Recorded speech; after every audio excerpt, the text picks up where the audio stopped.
शुरू करते हैं। आपके लिए स्पेशली शुरू करने जा रहे हैं धातुओं के भौतिक गुणधर्म की बात करेंगे।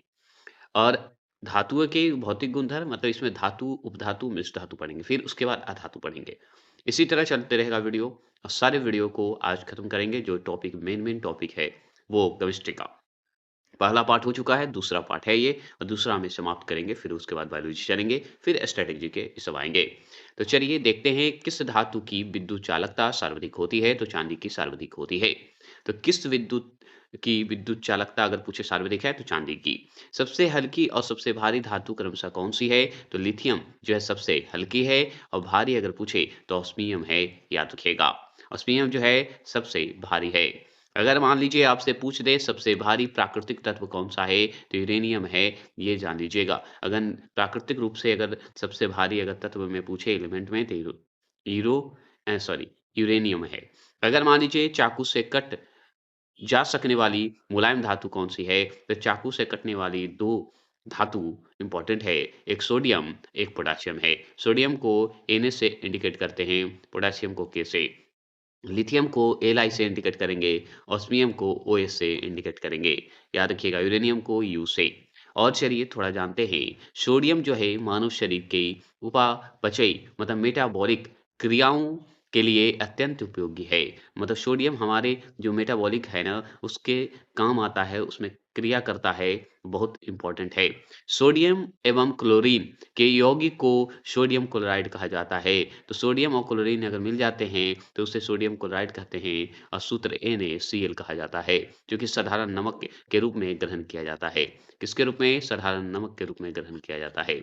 चलिए अगर और भी बात करें तो विद्युत चुम्बक की बात करें तो विद्युत चुम्बक बनाने के लिए किन धातुओं का प्रयोग होता है? करते हैं तो लोहा, निकिल और कोबाल्ट का।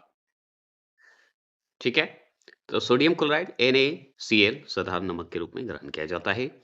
अब चलेंगे हम लोग कि विद्युत चुम्बकीय इलेक्ट्रोमैग्नेटिक बनने में किन धातुओं का प्रयोग करते हैं? लोहा, निकिल और कोबाल्ट का हम करते हैं।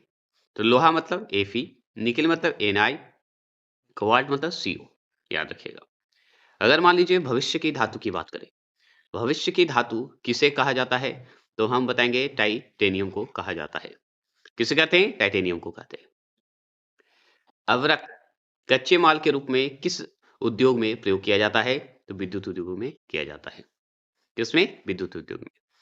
अगर मान लीजिए पूछे दूध में सर्वाधिक मात्रा में पाए जाने वाला तत्व कौन सा है? तो कैल्शियम है। ठीक है, ये तो सही बात है। आतिशबाजी जो हम लोग पटाखा वड़ाका फोड़ते हैं में वेरियम वेरियम का सूत्र Ba मतलब इंडिकेट करते हैं, Ba से संकेत करते हैं कि उपस्थिति के कारण हरा रंग तथा स्ट्रॉन्ग क्या है? स्ट्रॉन्ग सियम जिसे हम एशार बोलते हैं कि उपस्थिति के कारण गहरा लाल रंग उत्पन्न होता है। तो हरा याद रखिएगा बेरियम के कारण और स्ट्रॉन्सियम में मतलब एशार के उपस्थिति के कारण गहरा लाल रंग आपको होगा जब पटाखा वड़ाका फूटेगा। तो प्राचीन काल के औजारों के निर्माण हेतु सर्वप्रथम किस धातु का प्रयोग किया गया था? तो हम बताएंगे तांबे का प्रयोग किया गया था। किसका? तांबे का। ये भी समझ गए। अगर मान लीजिए पूछे कि गर्म जल का टैंक बनाने में तांबे का उपयोग क्यों किया जाता है? क्योंकि तांबा उष्मा का अच्छा सुचालक होता है तथा यह जल के साथ अवक्रिया नहीं करता है। तो जल के साथ क्या करता है? अवक्रिया नहीं करता है।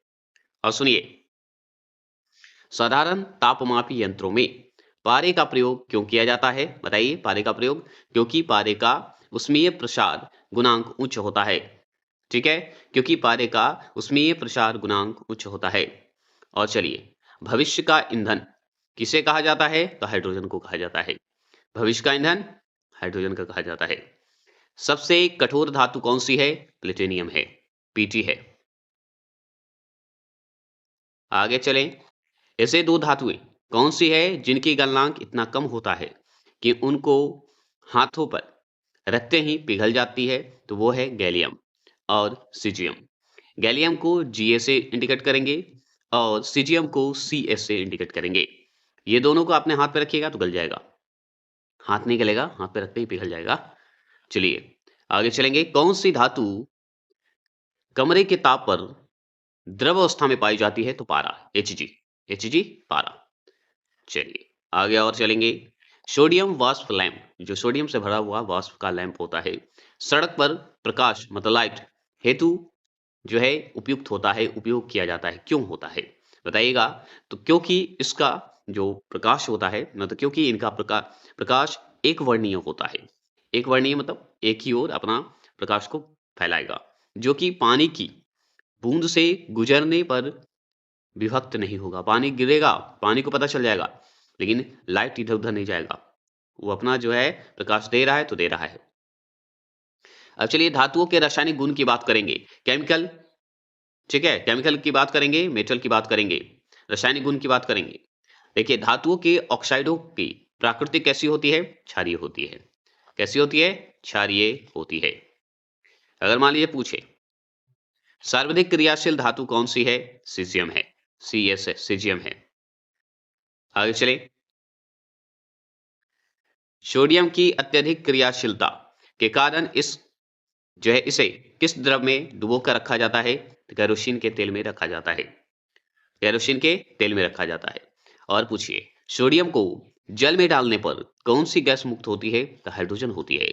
H2 मुक्त होती है। सोडियम को जल में रखिएगा तो हाइड्रोजन H2 होगा, मुक्त होगा। द्रव द्रवित सोडियम जो लिक्विड सोडियम होते हैं का उपयोग जो है नाभिकीय भट्टियों में किस रूप में करते हैं? तो शीतलक के रूप में करते हैं, कूल के रूप में करते हैं, कोल्ड के रूप में करते हैं, ठंडक के रूप में करते हैं, जो आप बोल दीजिए। और सुनिए वह कौन सी धातु है जो अपने ऑक्साइड की परत से सुरक्षित हो जाती है? तो एल्युमिनियम हो जाती है।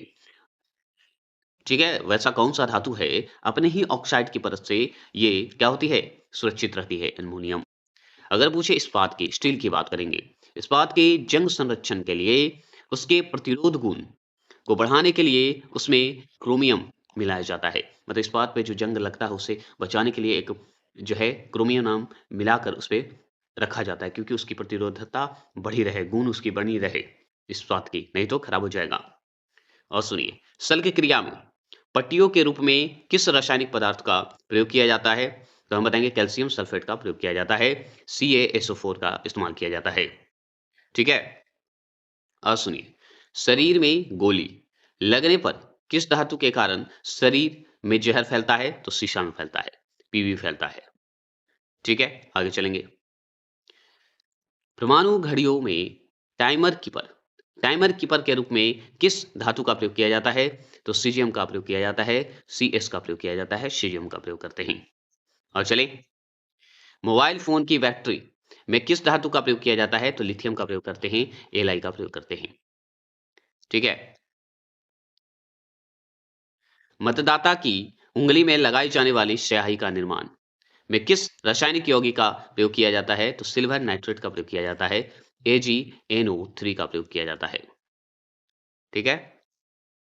आगे सुनिए सर्प विषरोधी किस तत्व का यौगिक होता है? तो और क्या बोलेंगे ऑरिक क्लोराइड का होता है। AuCl2 का होता है। ऑरिक क्लोराइड का होता है, AuCl2 होता है। आगे चले और सुनिए कौन से तत्व अपनी उच्च आयन ऊर्जा के कारण ज्वाला को रंग प्रदान नहीं करते हैं? वे बेरिलियम बेरिलियम Be तथा मैग्नीशियम Mg। तो बेरिलियम और Mg जो होते हैं ये उच्च आयन ऊर्जा के कारण ज्वाला को रंग प्रदान करते हैं, जो ज्वाला निकलता है। अच्छा आगे सुनिए धातुओं के किस गुण के कारण परंपरागत अलार्म घड़ी एवं स्कूल की घंटी जो घंटी बजती है जो हम बजाते हैं धातु से बनाई जाती है? किस धातु से बताइए? किस गुण के कारण ऐसा होता है कि घंटी में? तो धातुएं अनुनाद पूर्ण होती है। अनुनाद पूर्ण होती है, ये ध्यान रखना है। अगर मान लीजिए पूछे कास्टिक सोडा का रासायनिक नाम क्या है? तो सोडियम हाइड्रोक्साइड है। ठीक है, तो कास्टिक सोडा का अगर रासायनिक नाम पूछे तो सोडियम हाइड्रोक्साइड है, NaOH है। क्या है? NaOH है। अगर मान लीजिए पूछे कास्टिक सोडा को दाहक सोडा भी कहा जाता है। इसका प्रयोग साबुन रेयॉन, कागज, डाई, पेट्रोलियम उत्पादन आदि के निर्माण में किया जाता है। तो साबुन, रेयॉन, कागज, डाई, पेट्रोलियम उत्पाद आदि के निर्माण में करते हैं। आगे चलेंगे। गैल्वेनीकृत लोहे पर किस पदार्थ का लेप किया जाता है? तो जस्ते का किया जाता है, जेडेन का किया जाता है।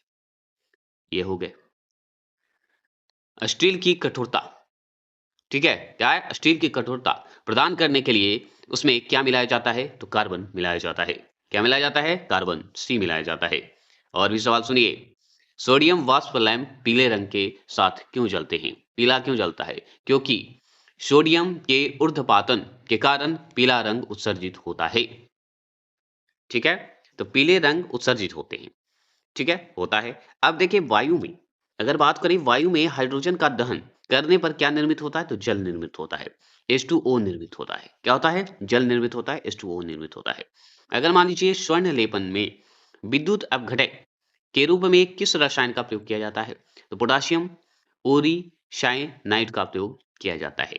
पोटासियम ओरीसाइनाइड का इस्तेमाल करेंगे। अगर मान लीजिए पूछे खाद्य पदार्थों के डिब्बों पर जिंक की अपेक्षा टीन का लेप क्यों किया जाता है? क्योंकि टीन की अपेक्षा जिंक अधिक अभिक्रियाशील होता है। तो जिंक क्या होता है? अभिक्रियाशील होता है। ये बात ध्यान रखिएगा। कृत्रिम वर्षा मेघ विजन के लिए किस रसायन का प्रयोग किया जाता है? तो सिल्वर आयोडाइड का इस्तेमाल किया जाता है, AgL का इस्तेमाल किया जाता है, सिल्वर आयोडाइड। अगर मान लीजिए उपधातु की बात करेंगे, ठीक है, मेटा लोई की बात करेंगे, उपधातु की बात करेंगे, तो सुनिए। ऐसे विशिष्ट तत्व जिनमें धातुओं तथा अधातुओं दोनों के गुण धर्म पाए जाते हैं, उपधातु कहते हैं। उपधातु की बात करते हैं तो उपधातु 7 की बात करेंगे। उपधातु कितने हैं? 7 हैं। कौन कौन है? तो पहला है बोरॉन, दूसरा है सिलिकॉन जिसे एसआई इंडिकेट करते हैं, बोरॉन को बी से, और जर्मेनियम, जर्मेनियम जिसे जीई बोलते हैं, जर्मेनियम, और आर्सेनिक जिसे हम, आर्सेनिक चौथे नंबर का आता है जिसे एएस से इंडिकेट करते हैं। एक है एंटीमनी, एंटीमनी मतलब एसबी से इंडिकेट करते हैं, और टेल्यूरियम, टेल्यूरियम जो होते हैं टीई, ठीक है, पोलोनियम पीओ इंडिकेट करते हैं। ठीक है, क्लियर हो गए। अब चलिए जानते हैं कि आवर्त सारणी में उपधातुओं को जो है किस ब्लॉक में रखा गया है? तो पी ब्लॉक में रखा गया है। उपधातु को पी ब्लॉक में रखा गया है, याद रखना है। और भी चलेंगे, समझते हुए धातु को भी पढ़ेंगे। अब देखिए, किस उपधातु का उपयोग पौधे सूक्ष्म पोषक तत्वों के रूप में करते हैं? तो बोरॉन का इस्तेमाल करते हैं जिसे हम बी से इंडिकेट करते हैं। संकेतक है ये सब। अगर मान लीजिए कौन सी उपधातु शुद्ध रूप में एल्युमिनियम के समान दिखाई देता है? तो ये सिलिकॉन ही दिखाई देता है एल्युमिनियम के समान, जो कि सिलिकॉन क्या है? उपधातु का उपधातु है, वो भी शुद्ध है रूप से। चलिए और भी देखें। ट्रांजिस्टर एवं कंप्यूटर चिप के निर्माण में किस धातु मतलब उपधातु का इस्तेमाल होता है? तो हम बताएंगे सिलिकॉन का इस्तेमाल होता है। एशियाई सिलिकॉन जो है उपधातु है। ट्रांजिस्टर हो या कंप्यूटर का चिप हो, उसमें सिलिकॉन इस्तेमाल होता है। सर्वाधिक कुचालक बैड कंडक्टर किस धातु मतलब कौन सी धातु है? तो सीसा है। ठीक है, क्या है? सीसा है। क्लियर हो गए। आगे चलेंगे। अब बात करते हैं चतुष्फलकीय संरचना के कारण जो है हीरा ग्रेफाइट की अपेक्षा अधिक कठोर होता है। तो चतुष्फलकीय संरचना के कारण हीरा ग्रेफाइट की अपेक्षा अधिक कठोर होता है, ये भी मान लीजिए। अगर मान लीजिए पूछे एलईडी में प्रयोग किए जाने वाला गैलियम ऑर्सेनाइड क्या है? एलईडी में प्रयोग किए जाने वाला गैलियम आर्सेनाइड किस उपधातु का यौगिक है? तो आर्सेनिक, आर्सेनिक का उपधातु है, एएस। देखिए आर्सेनाइड आर्सेनिक, ठीक है, तो गैलियम आर्सेनाइड आर्सेनिक ऐसे टिक लगाएंगे।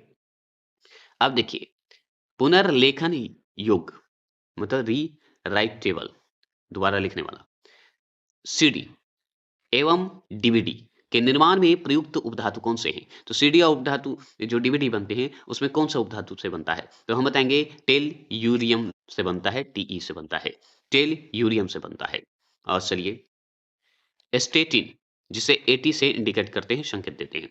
स्टेटिन को उपधातु के रूप में मान्यता देने के संबंध में वैज्ञानिक के मतभेद हैं। अभी स्टेटिन जो है उपधातु के रूप में है कि नहीं है, अभी विवाद चल रहा है। पूछ सकता है सवाल, ध्यान रखिएगा।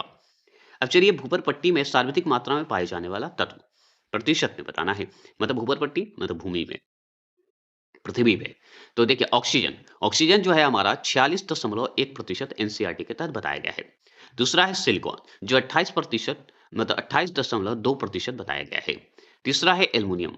चौथा है आयरन जो कि 5.63% बताया गया है। और पांचवा है कैल्शियम जो 4.15% बताया गया है। छठा है सोडियम जो कि 2.36% बताया गया है। सातवां है मैग्नीशियम 2.33% बताया गया है, देख रहे हैं। और आठवां पोटाशियम जो कि 2% बताया गया है। और नौवां है टाइटेनियम जो कि 0.5% बताया गया है। और 10वां हाइड्रोजन जो कि 0.1% बताया गया है। ये हमारा जो है भूपर पट्टी पर पाए जाने वाला, भूमि पर पाए जाने वाला क्या है, धातु है। सार्वत्रिक मात्रा में ये तत्व कह सकते हैं, तत्व है, ठीक है। धातु तत्व जो कह दीजिए। उपधातु कैसे ऑक्साइड बनाती है, तो उपधातु कैसे बनाएगी, तो उभय धर्मी रूप से बनाएगी, उभय धर्मी ऑक्साइड के रूप में बनाएगी, याद रखिएगा। उभय धर्मी ऑक्साइड एम, याद रखिए, एम फोटोटेरिक, तोड़ दीजिए, एम को अलग कर दीजिए, फोटोटेरिक को अलग कर दीजिए, एम फोटोटेरिक ऑक्साइड के रूप में बनाएगी।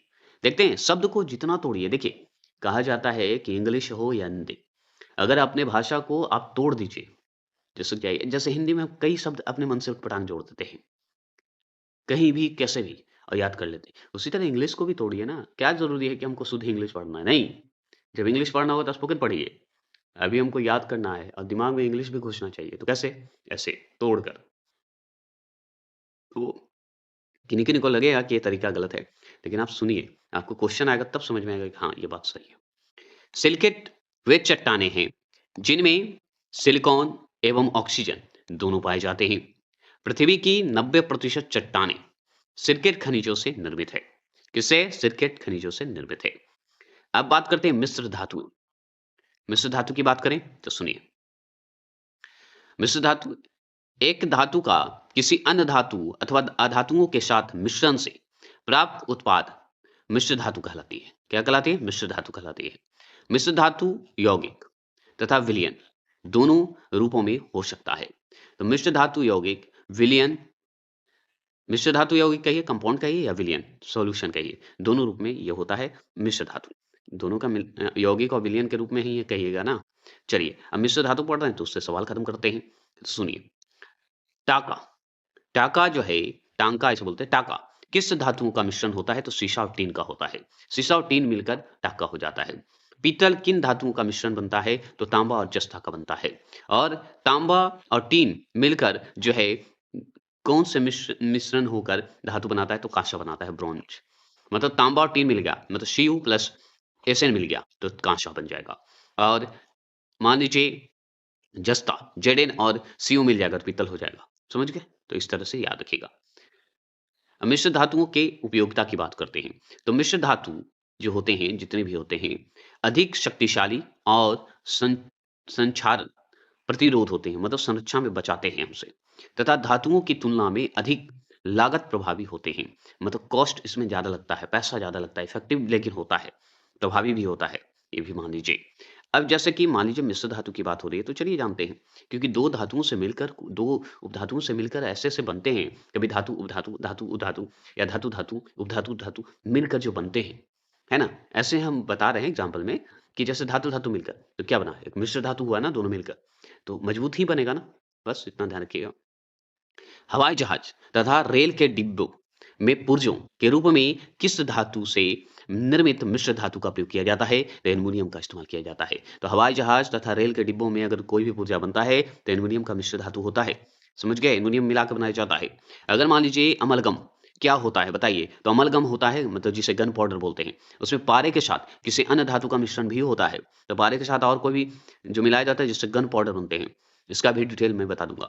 और एक जान लीजिए, आपके लिए एक शॉर्ट वीडियो चल रहा है नरेगा आर्मी 2.0 पे, जिस पे महात्मा गांधी, रॉलेट एक्ट, सविनय अवज्ञा आंदोलन, चौरी चौरा कांड और इसी तरह सारे जो है एक शॉर्ट वीडियो में एआई वीडियो, एआई वॉइस के साथ चल रहा है, जिसमें हमारी ही आवाज़ को एआई वॉइस में कन्वर्ट किया गया है। आप सुन सकते हैं, समझ सकते हैं और बहुत ही वही चीज़ बताया जा रहा है, मतलब आपको 1 मिनट में सारा चौरी-चौरा कांड का इतिहास बता देते हैं। उसमें जो सवाल आता है, वो भी बता दिया गया है। तो ज़रूर देखेंगे शॉर्ट वीडियो, डेली आता है शाम में। शाम में या कभी भी आएगा, लेकिन आता है, देखिएगा। बारूद का निर्माण करने में जो है किस रसायन का प्रयोग किया जाता है? तो पोटेशियम नाइट्रेट का इस्तेमाल किया जाता है। पोटेशियम नाइट्रेट का इस्तेमाल करते हैं, KNO3 का इस्तेमाल किया जाता है। अगर मान लीजिए धब्बा रहित स्टील की बात करेंगे, क्या करेंगे? धब्बा रहित स्टील बनाने के लिए लोहे के साथ क्रोमियम मतलब 10% क्रोमियम, मैग्नीशियम 0.35% याद रखेंगे और कार्बन 0.25% आदि का प्रयोग किया जाता है। धब्बा रहित स्टील बनाना है, मतलब धब्बा उसमें ना रहे, एकदम चिकना रहे, उसके लिए क्रोमियम, मैग्नीज और कार्बन का इस्तेमाल किया जाता है। और चलिए और समझते हुए चलते हैं, जानते हैं।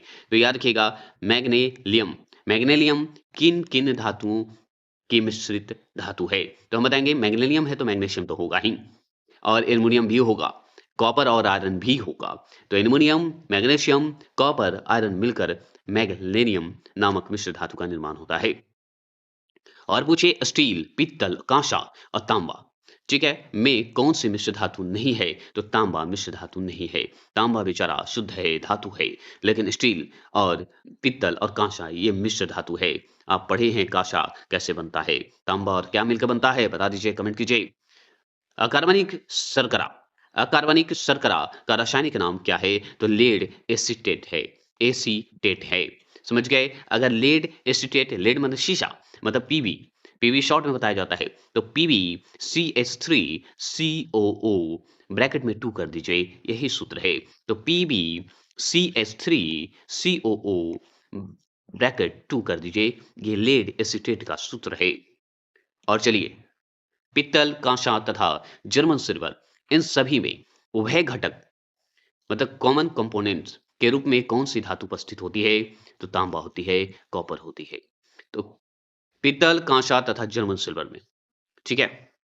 और चलिए मिश्र धातु में किन पदार्थों के सम्मिश्रण में स्टेनलेस स्टील अचुंबकीय हो जाता है? तो वो होता है क्रोमियम एवं निकल में। Cr और Na मिलकर बनता है। मिश्र धातु होते हैं ना, स्टेनलेस स्टील अचुंबकीय जो होते हैं क्रोमियम और निकल के कारण होते हैं।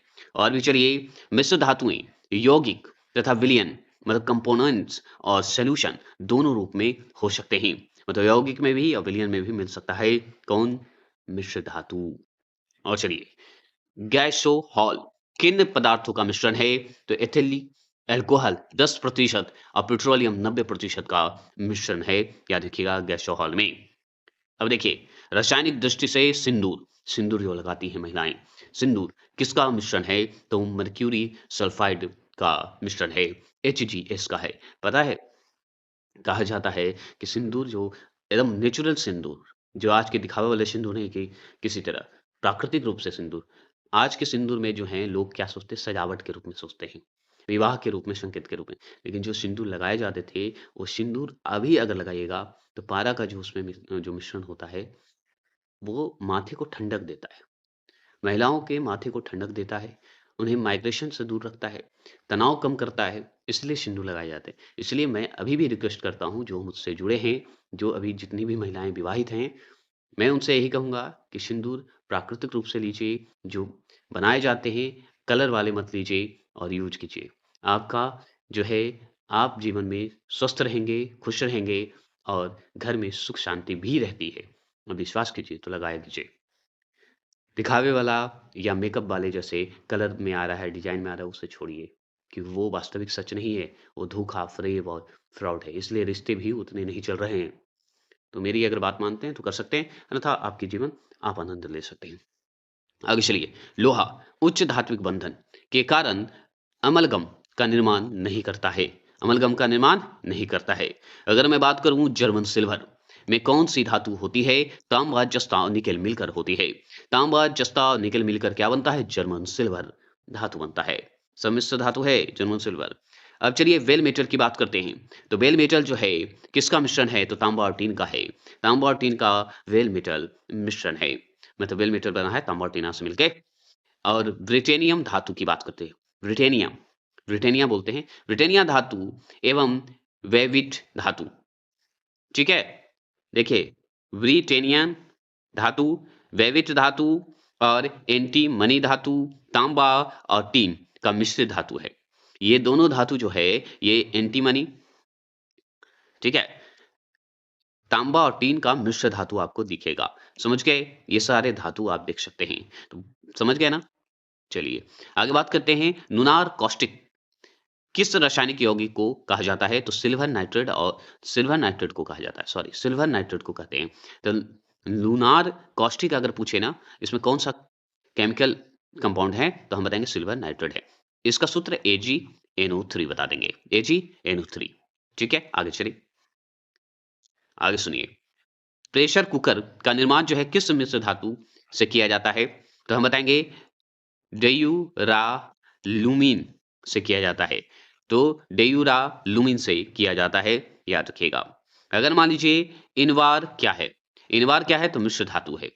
इनवार मिश्र धातु है, तो लौह और निकिल का मिश्र है, लौह और निकिल का है। अगर मान लीजिए कठोर स्टील में कार्बन की प्रतिशत मात्रा कितनी होती है? तो हम बताएंगे 0.5% से लेके 1.5% तक होती है। ठीक है, आगे चलेंगे। अगर मान लीजिए समुद्री केबल बनाने में जो है किस मिश्र धातु का उपयोग किया जाता है? तो हम बताएंगे परमालॉय। परमालॉय का मिश्र धातु का उपयोग होता है। तो समुद्र में केबल बनाने के लिए अगर मिश्र धातु का उपयोग करें तो परमालॉय बता देंगे। ठीक है, आगे चलिए। ऑडियो व वीडियो टेप पर कौन सा रासायनिक लेप चढ़ता है? तो आयरन ऑक्साइड और फेरो मैग्नेटिक चूर्ण का है। याद रखिएगा, आयरन ऑक्साइड अथवा फेरो मैग्नेटिक चूर्ण का है, ये जरूर ध्यान रखिएगा। धातु कर्म की बात करेंगे, धातु कर्म की बात करते हैं। तो देखिए, धातु कर्म की बात करेंगे तो जैसा धातु का कर्म होगा वैसा फल मिलेगा, ऐसे याद रख सकते हैं। तो कैसे? चलिए, तो अब देखिए खनिज की बात करें। मिनरल से मतलब मिनरल, सॉरी क्या बोलते रहता हूँ, मतलब चलिए बढ़िया से करता हूँ। खनिज की बात करते हैं। खनिज जो है प्राकृतिक में उपस्थित वे रासायनिक पदार्थ हैं जो अकार्बनिक प्रक्रियाओं द्वारा निर्मित होते हैं। अकार्बनिक प्रक्रिया से, है ना, नियम कानून से होते हैं तथा एक निश्चित एवं समरूप समरूप मतलब समगामिक टाइप का, मतलब समरूप मतलब बराबर, होमोजेज, होमोजेज बोल सकते हैं, मतलब समरूप रासायनिक संरचना वाले होते हैं, खनिज कहलाते हैं। मतलब निश्चित होगा, समरूप होगा, बराबर रूप से होगा, रासायनिक संरचना के रूप से होगा, तभी खनिज कहलाएगा। खनिज मुख्यतः दो प्रकार के होते हैं। धातुकर में खनिज, धातुकर मतलब खनिज की बात हो रही है, खनिज से निकलती है, जिसमें दो प्रकार में बांटा गया खनिज को, एक धात्विक खनिज के रूप में और एक अधात्विक खनिज के रूप में। धात्विक खनिज के रूप में इनमें धातु उपस्थित होते हैं, अधात्विक खनिज में इनमें धातुएं अनुपस्थित होगी। ये एकदम क्लियर है। अधात्विक मतलब नहीं होना चाहिए। अब बात करते हैं खनिज का दो रूप हम समझ गए। अब आगे सवाल और क्या बनता है सुनते हैं। अत्यधिक कोमल खनिज टाल्क किससे निर्मित होता है? तो मैग्नीशियम सिलिकेट से निर्मित होता है। तो टाल्क जो होते हैं वो निर्मित होते हैं, तो किससे निर्मित होंगे? तो ये होंगे, कोमल खनिज है ये, समझ गए? तो ये मैग्नीशियम सिलिकेट से होंगे, और सिलिकेट से होंगे तो मैग्नीशियम का Mg3 कर दीजिए। सूत्र बता देना हो मैग्नीशियम सिलिकेट का। सिलिकेट है तो Si4 कर दीजिए। अब सिलिकेट में मैग्नीशियम सिलिकेट है तो साथ में O रहेगा जरूर, O10 लगा दीजिए, और फिर उसके बाद OH, हाइड्रोजन मतलब ऑक्साइड वाला सेंस हो गया। OH ब्रैकेट में 2 कर दीजिए। क्लियर हो गए? तो MgSi4O10OH2 हो जाएगा। अगर चले सीने वार की बात करेंगे। सीने वार किसका अयस्क है? तो पारा का है, Hg का है। सीने वार किसका है? तो Hg का है। और भी बात करें तो सुनिए, क्रायोलाइट और बॉक्साइट किस धातु का अयस्क है बताइए? तो एल्युमिनियम का अयस्क है। तो क्रायोलाइट और बॉक्साइट तो हम जानते ही हैं कि ये एल्युमिनियम का अयस्क है, ये हम जानते हैं। अयस्क से धातुओं के निष्कर्षण का विज्ञान क्या कहलाता है? धातु कर्म ही तो कहलाता है। अयस्क से ही तो होता है, इसी में तो मिश्रित होते हैं, खनिज के द्वारा ही तो निकलते हैं, एल्युमिनियम का ही रूप निकलते हैं। अगर मान लीजिए मरकत या पन्ना का मुख, पन्ना जो हीरा है, पन्ना का मुख्य संघटक वेरियम मतलब Ve वेरियम है। याद रखिएगा, मरकत हो या पन्ना हो, मतलब हीरे का एक रूप हो, ये वेरियम का है। याद रखिएगा, इसी से वेरियम से ही संगठित होता है, तभी तो होता है। पन्ने हरे रंग का बहुमूल्य रत्न है, बहुमूल्य रत्न है, हरा रंग का दिखेगा, एकदम पन्ना हिस्सा है। अगर मान लीजिए भर्जन, भर्जन मतलब रोस्टिंग, प्रायः जो है किन अयस्कों से किया जाता है? तो सल्फाइड और ऑक्साइड अयस्कों से किया जाता है। अब रगड़-रगड़ के इसको प्रूफ मजबूत बनाया जाता है। कैसे? सल्फाइड और ऑक्साइड अयस्कों से। ऐसे एग्ज़ाम्पल के लिए मैं बताता हूँ। मणिक मणिक और नीलम का रासायनिक रूप जो है एल्युमिनियम ऑक्साइड के रूप में पहचाना जाता है। मतलब Al2O3 के रूप में पहचानेंगे। रैपिड फायर की तरह चल रहे हैं और इसे हर तरीके से मैंने वीडियो डाल चुका हूँ। एक स्लो में भी, एक स्पीड में भी, एक कॉमेडी, फन और मगही, देहाती लैंग्वेज में भी डाल चुका हूँ। आप अगर नहीं देखे तो देख लीजिएगा। सारा वीडियो कंटेंट मेरा वैसा ही है, फन के साथ। सल्फाइड अयस्कों का सांद्रण किस विधि से किया जाता है? सांद्रण मतलब एक मापन, जिसे कहेंगे मापन कहा जाता है। तो देखिए, फेन प्लवन विधि द्वारा कहेंगे। किसके द्वारा करेंगे? फेन प्लवन विधि द्वारा करेंगे। और भी बात करें, यूरेनियम का मुख्य अयस्क क्या है? तो पिच ब्लेंड है। क्या है? पिच ब्लेंड है, याद रखिएगा। अब बताइए, क्यूक लाइम। क्यूक लाइम का रासायनिक नाम क्या है? तो कैल्शियम ऑक्साइड है। CaO है, कैल्शियम ऑक्साइड है। ये भी समझ गए। अगर मान लीजिए पूछे, तांबे का शोधन किस विधि द्वारा किया जाता है? विद्युत अपघटन द्वारा किया जाता है। किसके द्वारा? विद्युत अपघटन विधि द्वारा करते हैं। मोती की रासायनिक संरचना किस पदार्थ से निर्मित होता है? तो कैल्शियम कार्बोनेट तथा मैग्नीशियम कार्बोनेट से होता है। तो कैल्शियम कार्बोनेट CaCO3 से होता है और मैग्नीशियम कार्बोनेट MgCO3 से होता है। ये भी क्लियर हो गए। अगर मान लीजिए हरा कशिश, ग्रीन विट्रोल, याद रखिएगा, हरा कशिश का जो समान नाम है, इसका रासायनिक नाम पूछे तो फेरस सल्फेट बताना है। क्या बताना है? Ferrous sulphate. तो हरा कशिश का फेरस सल्फेट जो है रासायनिक नाम है, इसका सूत्र है फेरस मतलब FeSO4। याद रखिएगा, 0.7 H2O हो जाएगा। H2O हो जाएगा। अगर मान लीजिए नीलम कशिश की बात करेंगे, मतलब नीला कशिश, नीला कशिश में जो है कॉपर सल्फेट होता है। कॉपर सल्फेट मतलब CuSO4 तो होंगे ही, सब में SO4 होगा क्योंकि सल्फेट है। 0.5 H2O हो जाएगा, ये ध्यान रखना होगा। 5 H2O जैसे आएगा नीला कशिश, 7 H2O हरा कशिश, याद रखिएगा। मतलब FeSO4 जरूर रहेगा। अगर मान लीजिए श्वेत कशिश की बात करेंगे, तो श्वेत कशिश में भी जिंक सल्फेट होता है। जिंक का क्या होता है? Zn। और सल्फेट का SO4 ये लगा दीजिए। अब पॉइंट में याद रखिएगा, 7 H2O लगा दीजिए। क्लियर हो गए? H2O लगा दीजिए। क्लियर हो गए। तो ये हो गए। अगर मान लीजिए पूछ दे कि लोहे का शुद्धतम रूप क्या है, तो हम बताएंगे पिटवा लोहा है। लोहे का शुद्धतम रूप पिटवा लोहा है। आगे चलेंगे और समझते हुए चलेंगे और समाप्त ही करेंगे और अवश्य करेंगे। ठीक है ना? कोई दिक्कत नहीं होनी चाहिए। अब देखिए, आयरन पायराइड्स, आयरन पायराइड्स जिसे हम FeS2 बोलते हैं शॉर्ट में, को झूठा सोना या मूर्ख का सोना भी कहा जाता है। तो आयरन पायराइड्स को हम झूठ का सोना और मूर्ख का सोना भी कहते हैं। शुद्ध सोना कितने कैरेट का होता है? तो 24 कैरेट का होता है। समझ गए? अगर मान लीजिए 18 कैरेट सोने में शुद्ध सोने का अनुपात कितना होता है? 75%। 75% होगा, 18 है तो 75, क्योंकि 24 कैरेट का होता ही है। अगर मान लीजिए पर्ल पर्ल एश पर्ल एश एक है, किस रासायनिक यौगिक को कहा जाता है? तो पोटेशियम कार्बोनेट को कहा जाता है पर्स एस।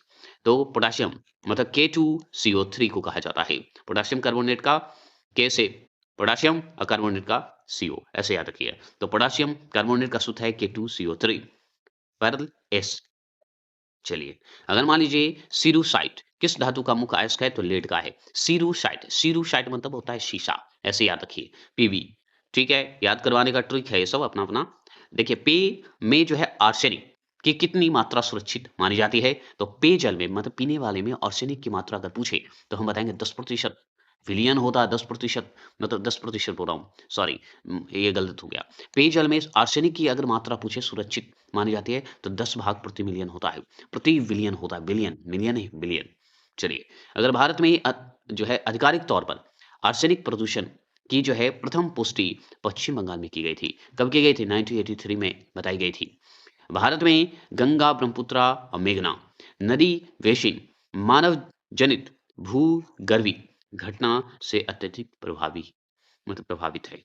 ठीक है? तो मेघना गंगा ब्रह्मपुत्रा को ही कहा जाता है, मतलब बाँटा गया है। जैसे दूसरे क्षेत्र में चल गया तो मेघना बन जाता है, बांग्लादेश तरफ चल जाएगा। तो ये कहने का मतलब गंगा ब्रह्मपुत्रा नदी वेश्चन का जो है जनित या ये कह सकते हैं उसकी जो भूमि का जो गर्भिक घटना है, वो अधिक प्रभावित होता है। इससे गंगा ब्रह्मपुत्र हानि में जाता है और घटना हो सकता है इसके कारण। चलिए आगे चलेंगे।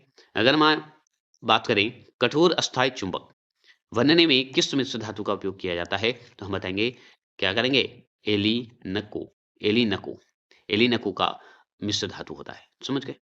कठोर अस्थायी चुंबक बनाने में किस मिश्र धातु का, तो एलिनको बोल दीजिएगा।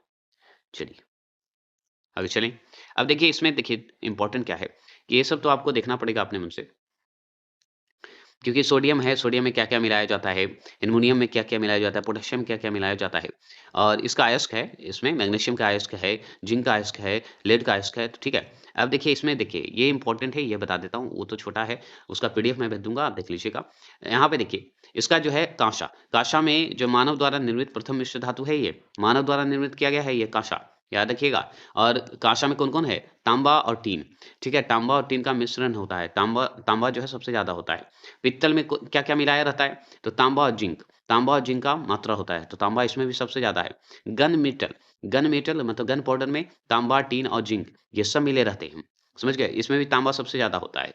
टंका टंका जो होते हैं इसमें टीन और लेड का मिश्रण होता है, टीन और लेड मिलकर बनता है टंका, याद रखिएगा। चलिए अगर मान लीजिए बेल मेटल देखा जाए, बेल मेटल पूछे तो तांबा और टीन मिला दीजिएगा तो सही हो जाएगा, तांबा और टीन। तांबा इसमें भी ज्यादा है, टीन 20% है। अगर मान लीजिए रोल्ड गोल्ड जो होते हैं इसमें तांबा 90% होते हैं, एल्युमिनियम 10% होते हैं, तो तांबा एल्युमिनियम मिलकर रोल्ड गोल्ड बनते हैं। डच मेटल की बात करें तो तांबा और जस्ता की बात करेंगे। अगर मान लीजिए धब्बा रहित इस्पात, अगर धब्बा एकदम धब्बा नहीं होना चाहिए उस पे, तो क्रोमियम, निकेल और साधारण इस्पात की बात करते हैं। क्रोम स्टील की बात करें, क्रोम स्टील क्या है, क्रोमियम, आयरन और कार्बन मैग्नीज का इस्तेमाल किया जाता है। मैग्नेलियम में देखिए एल्युमिनियम और मैग्नीशियम और आयरन ये तीनों मिलाए रहते हैं। अगर मान लीजिए पूछते हैं आपसे कि डेयूरालुमीन, एल्युमिनियम, मैग्नीज, मैग्नीशियम और कॉपर की बात करते हैं। अगर मान लीजिए जर्मन जर्मन सिल्वर की बात करें, कॉपर, जिंक और निकल की बात करते हैं। अगर मान लीजिए पूछते क्रो वेनेडियम, स्टील जो होता है आयरन, क्रोमियम, मैग्नीज और कार्बन ये सब मिलाए रहते हैं। अगर आपसे पूछे टंगस्टन स्टील, टंगस्टन आयरन और कार्बन होते हैं। एल्युमिनियम ब्राउन तो कॉपर और एल्युमिनियम होते हैं। नाइक्रोन में निकेल, क्रोमियम और आयरन होते हैं। बस इतना ही जान लीजिए। तो ये है आपका। आगे चलें और भी बातें करते हैं और देखते हैं और नेक्स्ट आते हैं अधातु। फिर और भी जितने बचे हैं टॉपिक सब खत्म करेंगे। बस वेट करें, वॉच करें, देखते रहें। चलिए बात करते हैं कार्बन और उनके विभिन्न रूप। क्यों? क्योंकि हम पढ़ने जा रहे हैं अधातु, नॉन मेटल पढ़ेंगे। पढ़ चुके हैं धातु, उपधातु, मिश्र धातु हो चुका है, अब चलेंगे अधातु। और चलिए फास्ट चलेंगे, रैपिड फायर की तरह आज केमिस्ट्री खत्म करेंगे। ऐसे तत्व जिनमें धात्विक गुणों का अभाव होता है अधातु कहलाता है, नॉन मेटल कहलाता है।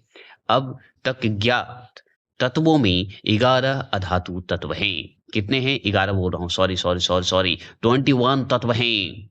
21 एलिमेंट अधातु आपको मिला है, समझ गए। और भी बात करें फुलरिन्स, फुलरिन्स किस तत्व का एक क्रिस्टलीय अपरूप है, बताइए। तो ये कार्बन का ही है क्रिस्टलीय अपरूप। कौन? फुलरिन्स। अगर मान लीजिए देखिए अधातु में ज्यादातर कार्बन का महत्व आएगा, ठीक है। इसमें हीरा, ग्रेफाइट सबका महत्व बताएंगे, ठीक है। चलिए अगर बात करें कार्बन का शुद्धतम एवं क्रिस्टलीय रूप जो है किसे माना जाता है, तो हीरा को ही क्रिस्टलीय रूप मानते हैं, शुद्धतम मानते हैं, 24 कैरेट का होता है। पेंसिल का लेड, पेंसिल का जो लेड बनता है किस पदार्थ का बनता है, तो ग्रेफाइट का बनता है, ये भी हम जानते हैं। अगर मान लीजिए कार्बन के अपरूप की बात करेंगे तो हीरा, याद रखिएगा हीरा जो डायमंड है, ग्रेफाइट है, फ्लोरीन है और ग्राफीन है, ये सब जो है कार्बन के अपरूप हैं। और भी चलते हैं, जानते हैं कार्बन के अपरूपों में सर्वाधिक अस्थाई एवं अस्थाई अपरूप क्रमशः हैं ग्रेफाइट और फुलेरीन हैं। क्या है? फुलेरीन हैं।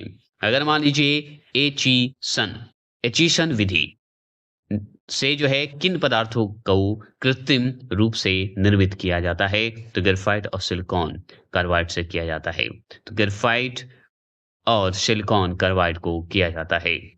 अगर मान लीजिए पूछे हीरा और ग्रेफाइट में अंतर की बात करेंगे, तो देखिए अंतर की हम बात करेंगे तो सबसे पहले हीरा पढ़ते हैं, बाद में ग्रेफाइट पढ़ेंगे।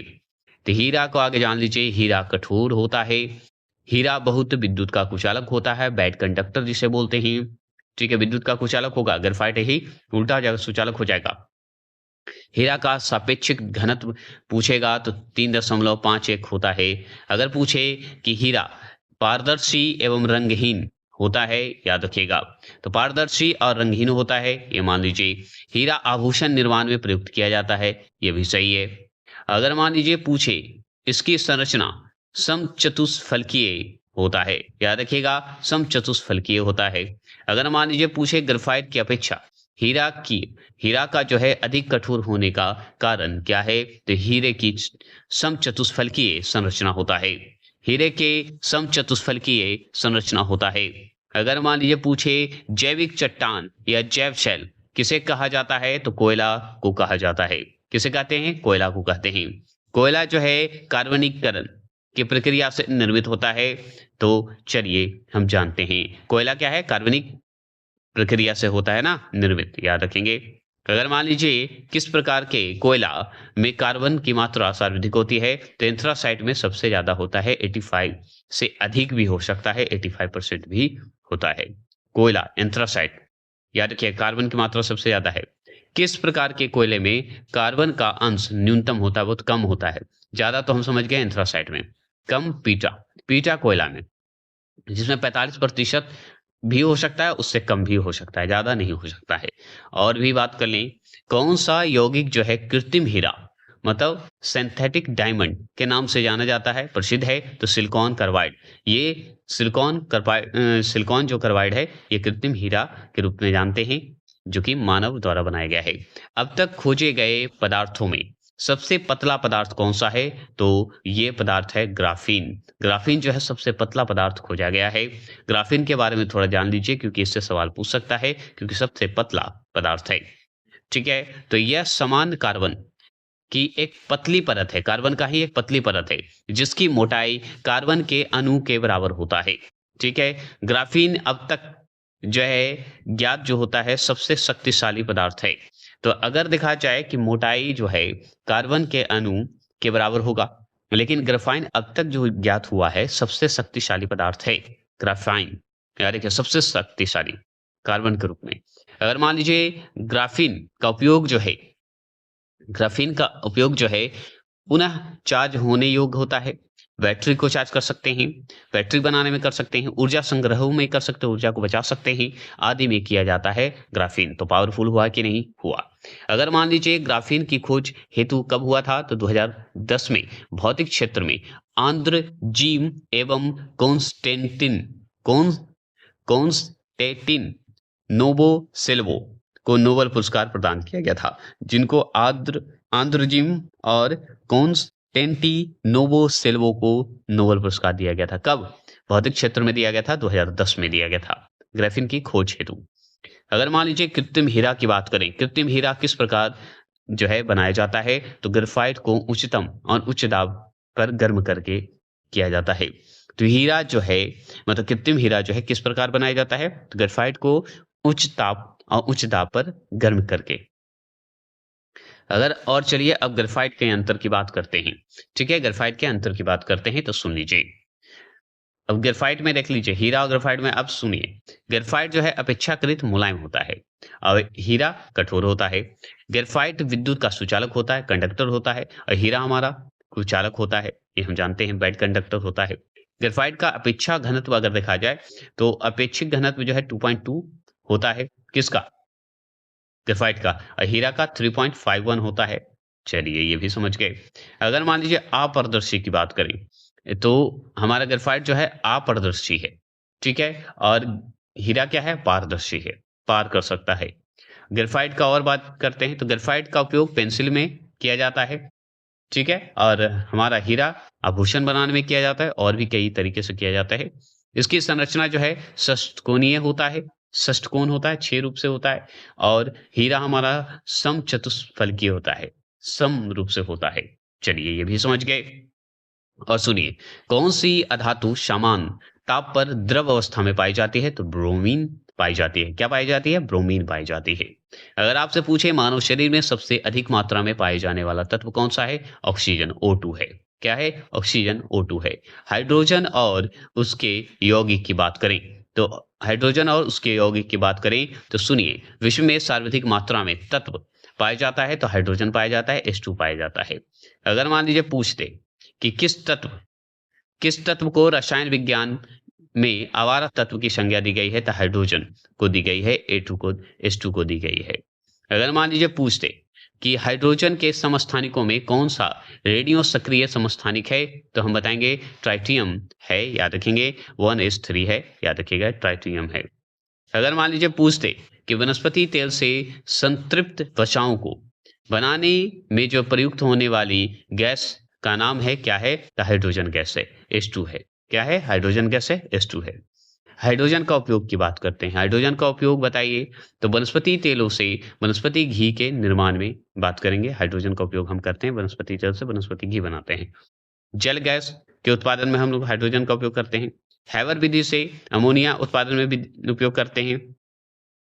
धातु को काटने तथा जोड़ने में करते हैं, याद रखिएगा। द्रवीकृत हाइड्रोजन का उपयोग रॉकेट में ईंधन के रूप में करते हैं, ये भी ध्यान रखिएगा। अगर बात कर लीजिए भारी जल की खोज किस वैज्ञानिक ने की थी, तो हेरोल्ड यूरे ने की थी, ठीक है। अगर मान लीजिए भारी जल की बात करें, D2O का उपयोग जो है परमाणु भट्टियों में मंदक के रूप में किया जाता है। किसके रूप में? मंदक के रूप में करते हैं D2O। भारी जल, भारी जल में हाइड्रोजन के स्थान पर कौन सा परमाणु होता है? तो ड्यूटीरियम होता है, याद रखिएगा 1s2 होता है। अगर मान लीजिए पूछते भार के अनुसार जल में हाइड्रोजन कितने प्रतिशत होते हैं, तो 11.11% होते हैं।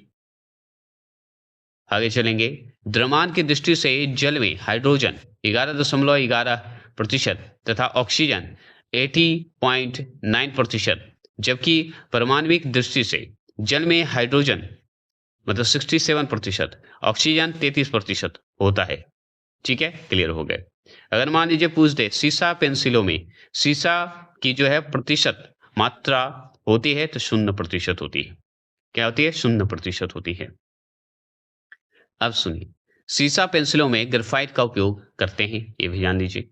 अगर मान लीजिए पुराना तैल चित्रों की बात करें में रंग को चमकदार बनाने में किसका उपयोग करते हैं, तो हाइड्रोजन पाराऑक्साइड का इस्तेमाल करते हैं, H2O2 का इस्तेमाल करते हैं।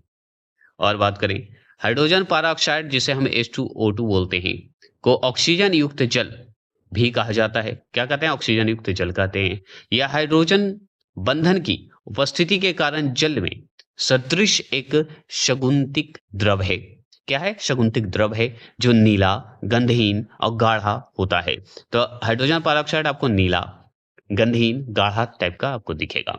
अगर पूछे सल्फर, सल्फर की बात करें, नाइट्रोजन की बात करें, हाइड्रोजन की बात करें, ये सब जो पढ़ रहे हैं सल्फर, नाइट्रोजन, हाइड्रोजन, ये सब जो है हमारा अधातु में आता है, नन मेटल है। देखिए सल्फर हेक्साफ्लोराइड जिसे हम AF6 बोलते हैं कि अणु का आकार कैसा होता है, तो अष्टफलकीय होता है। क्या होता है?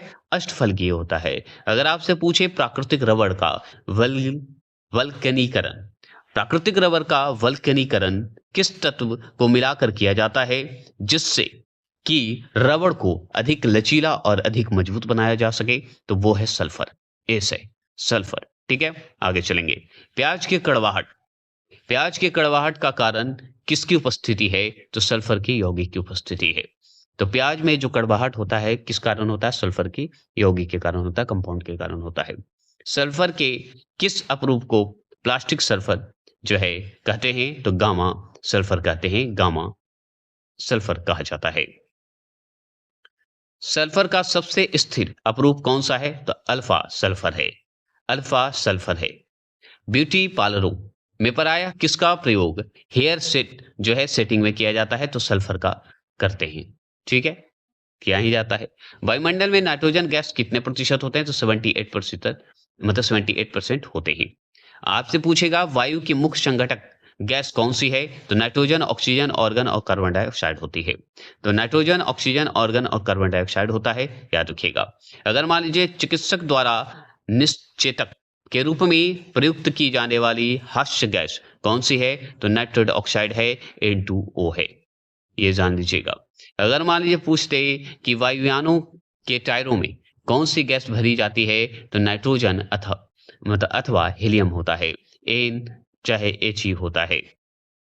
वायुमंडल, वायुमंडल का कितना भाग उत्कृष्ट गैसों से निर्मित होता है? तो लगभग 1% होता है। आगे चलेंगे। उत्कृष्ट गैस या अक्रिय गैसों के परमाणु के बाह्यतम कोश की प्राकृतिक होती है, पूर्ण होती है। मौसम संबंधी अध्ययन किए जाने वाले गुब्बारों में कौन सी गैस भरी होती है? तो हीलियम भरी होती है।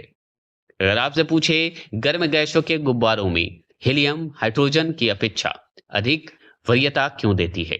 क्योंकि हीलियम वायु के साथ विस्फोटक मिश्रण नहीं बनाती है। हाइड्रोजन तत्वों की अभिक्रियाशीलता का क्रम जो है फ्लोरीन, क्लोरीन, ब्रोमीन, आयोडीन और एस्टेटीन, जो कि इसे अभी जो है विवादित रखा गया है। ठीक है, एस्टेटीन को तो याद रखिएगा। फ्लोरीन, क्लोरीन, ब्रोमीन, आयोडीन एवं हाइड्रोजन तत्वों का विक्रियाशील है और एस्टेटीन भी हो रहा है इस्तेमाल, लेकिन अभी विवादित चल रहा है कि है कि नहीं, धातु है कि नहीं है। वायुमंडल में सबसे प्रचुर मात्रा में पाई जाने वाली अक्रिय गैस कौन सी है? ऑर्गन है, एदम है। हाइड्रोजन तत्व की बात करेंगे। हाइड्रोजन तत्व में सबसे अधिक अभिक्रियाशील तत्व कौन सा है? तो फ्लोरीन है। उसके बाद ब्रोमीन है, फ्लोरीन के बाद क्लोरीन, ब्रोमीन, तब आयोडीन है, तब एस्टेटीन है। याद रखिएगा, ऐसे आप ऊपर पढ़ चुके हैं। समान ताप पर आयोडीन किस अवस्था में पाया जाता है? तो ठोस अवस्था में पाया जाता है, ये हम जानते हैं। अगर मान लीजिए हीलियम, ऑर्गन, नियॉन के उत्कृष्ट गैस हैं जो किसी भी अवस्था में यौगिक का निर्माण नहीं करती है, यौगिक का निर्माण नहीं करेगी। अगर मान लीजिए पूछे हाइड्रोजन समूह का सर्वाधिक भारी तत्व कौन सा है जिसमें धात्विक चमक होती है? आयोडीन होती है। क्या होती है? आयोडीन होती है। सबसे हल्का हाइड्रोजन तत्व कौन सा है? तो फ्लोरीन है। सबसे हल्का क्या है? सबसे हल्का फ्लोरीन है। क्लियर हो गए। और भी बात करें, हाइड्रोजन अम्लों में प्रबलतम अपचायक कौन है? तो हाइड्रोजन आयोडाइड है, मतलब H1 है। अगर मान लीजिए जल के विष्क्रमण में जो है किस हाइड्रोजन तत्व का प्रयोग किया जाता है? तो क्लोरीन का इस्तेमाल करते हैं, ये हम जानते हैं। अगर आपसे पूछे किस गैस को स्ट्रेंज गैस भी कहा जाता है? जिनॉन को कहा जाता है। किसे कहते हैं? जिनॉन को। अगर आपसे पूछे कौन सी उत्कृष्ट गैस वायुमंडल में नहीं पाई जाती है? तो रेडॉन नहीं पाई जाती है। अगर आपसे पूछे कि व्यंजन अभिकर्मक के रूप में क्लोरीन का प्रयोग सार्वधिक किया जाता है, ये हम जानते हैं। व्यंजक अभिकर्म के ब्लीचिंग, मतलब जो ब्लीचिंग पाउडर होते हैं उसके लिए हम अभिक्रिया अगर करना है तो क्लोरीन का इस्तेमाल करेंगे। अगर आपसे पूछे कि शरीर में आयोडीन की कमी से किस हार्मोन्स के स्राव में कमी आती है, तो हम बताएंगे थायरोक्सिन हार्मोन्स की कमी आती है अगर आयोडीन खाते हैं तो। अच्छी बात है। विद्युत बल्ब में कौन सी गैस भरी होती है? तो आर्गन भरी होती है, ये हम जानते हैं। अब चलिए हाइड्रोजन तत्वों से संबंधित कुछ जो विशेष तथ्य हैं हम वो जानते हैं और समझते हैं। तो देखिए, कमरे के ताप पर हाइड्रोजन तत्वों में मुख्यतः फ्लोरीन गैसीय अवस्था में एवं ब्रोमीन व आयोडीन क्रमशः द्रव व ठोस अवस्था में पाई जाती है। तो ब्रोमीन और आयोडीन जो है द्रव अवस्था और ठोस अवस्था में पाई जाएगी और फ्लोरीन गैस की अवस्था में पाई जाएगी कमरे की ताप में, हाइड्रोजन का अगर इस्तेमाल करते हैं तो। अगर मान लीजिए क्लोरीन जो होता है संयुक्त अवस्था में खनिज लवणों, समुद्री लवणों तथा साधारण लवणों के रूप में पाई जाती है। क्लियर हो गए। अगर मान लीजिए पूछे वैज्ञानिक डेवी के अनुसार क्लोरीन कोई यौगिक नहीं है बल्कि एक तत्व है। क्या है? एक तत्व है। अगर मान लीजिए पूछते ब्रोमीन द्रव अवस्था में पाई जाने वाली क्या है? अधातु है। क्या है? अधातु है। अगर मान लीजिए पूछे हाइड्रोजन तत्व में आयोडीन प्रबलतम ऑक्सीकारक है, ठीक है। लेमिनेरिया नामक समुद्री शैवाल में आयोडीन प्रचुर मात्रा में पाया जाता है। क्लियर हो गए। एस्टेटिन एक रेडियोधर्मी तत्व है जो भूपर पट्टी में सबसे कम मात्रा में पाया जाता है। क्या पाया जाता है? सबसे कम मात्रा में पाया जाता है। चलिए, पटाखों के निर्माण में किस फास्फोरस का प्रयोग किया जाता है? तो श्वेत या पीला फास्फोरस का किया जाता है। अगर मान लीजिए किस फास्फोरस को पानी में डुबा कर रखा जाता है, तो हम बताएंगे सफेद और पीला फास्फोरस को रखा जाता है। अगर आपसे पूछे किस फास्फोरस को कास्टिक सोडा के साथ गर्म करने पर फॉस्फीन बनाता है, तो सफेद या पीला फास्फोरस बनाता है। मानचित्र में जो है किस रसायन का प्रयोग किया जाता है? तो लाल फास्फोरस का प्रयोग किया जाता है। किसका? लाल फास्फोरस का। अगर माचिस की तिल्ली पर लाल सीसा, पोटासियम क्लोरेट, एंटीमनी सल्फाइड गोंद का मिश्रण लगाया जाता है माचिस पर, याद रखिएगा।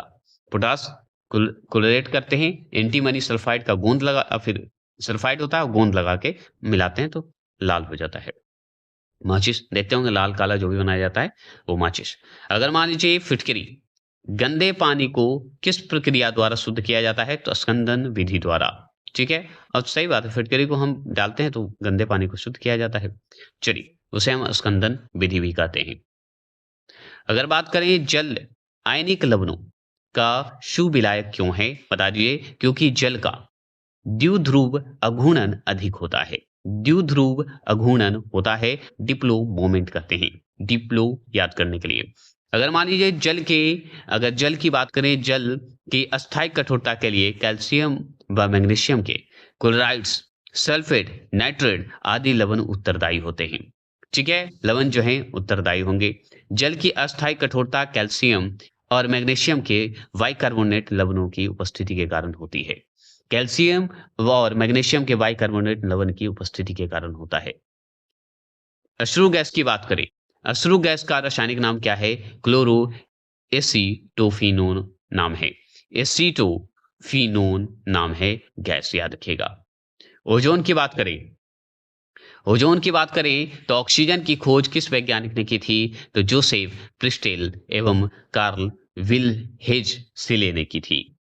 अगर और चलिए, वह कौन सा गैस है जो वायु से भारी होती है, जिसे साड़ी मतलब सॉरी साड़ी बोल रहा हूँ, सड़ी हुई मछली जैसी दुर्गंध देती है? तो वो ओजोन देता है, O3 ओजोन देता है। ओजोन के अपघटन से कौन सी गैस प्राप्त होती है? तो ऑक्सीजन होती है, O2 प्राप्त होती है।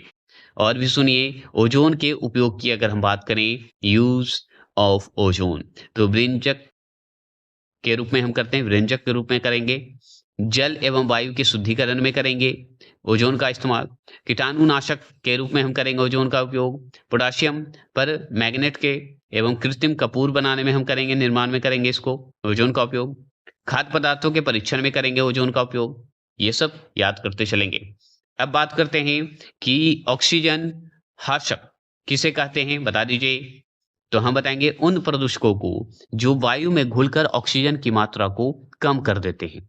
ठीक है, ये समझ गए। अगर आपसे पूछे पराध्वनि जेट किस गैस की परत की संघनता को कम करता है या कम करके प्रदूषण उत्पन्न करता है? तो ओजोन परत को। ये भी समझ गए। ओजोन परत की खोज किसने की? तो फेवरी चार्ल्स और हेनरी बुशान ने की थी, 1913 में की थी। याद रखिएगा, ये सब इंपॉर्टेंट है। और पूछा है ओजोन परत की मोटाई मापने की इकाई क्या कहलाता है? डॉप्शन कहलाता है। अगर ऑक्सीजन के समस्थानिकों की संख्या कितनी होती है? तो हम बताएंगे 3 होती है। कितना? तो 8016, ये बताइएगा।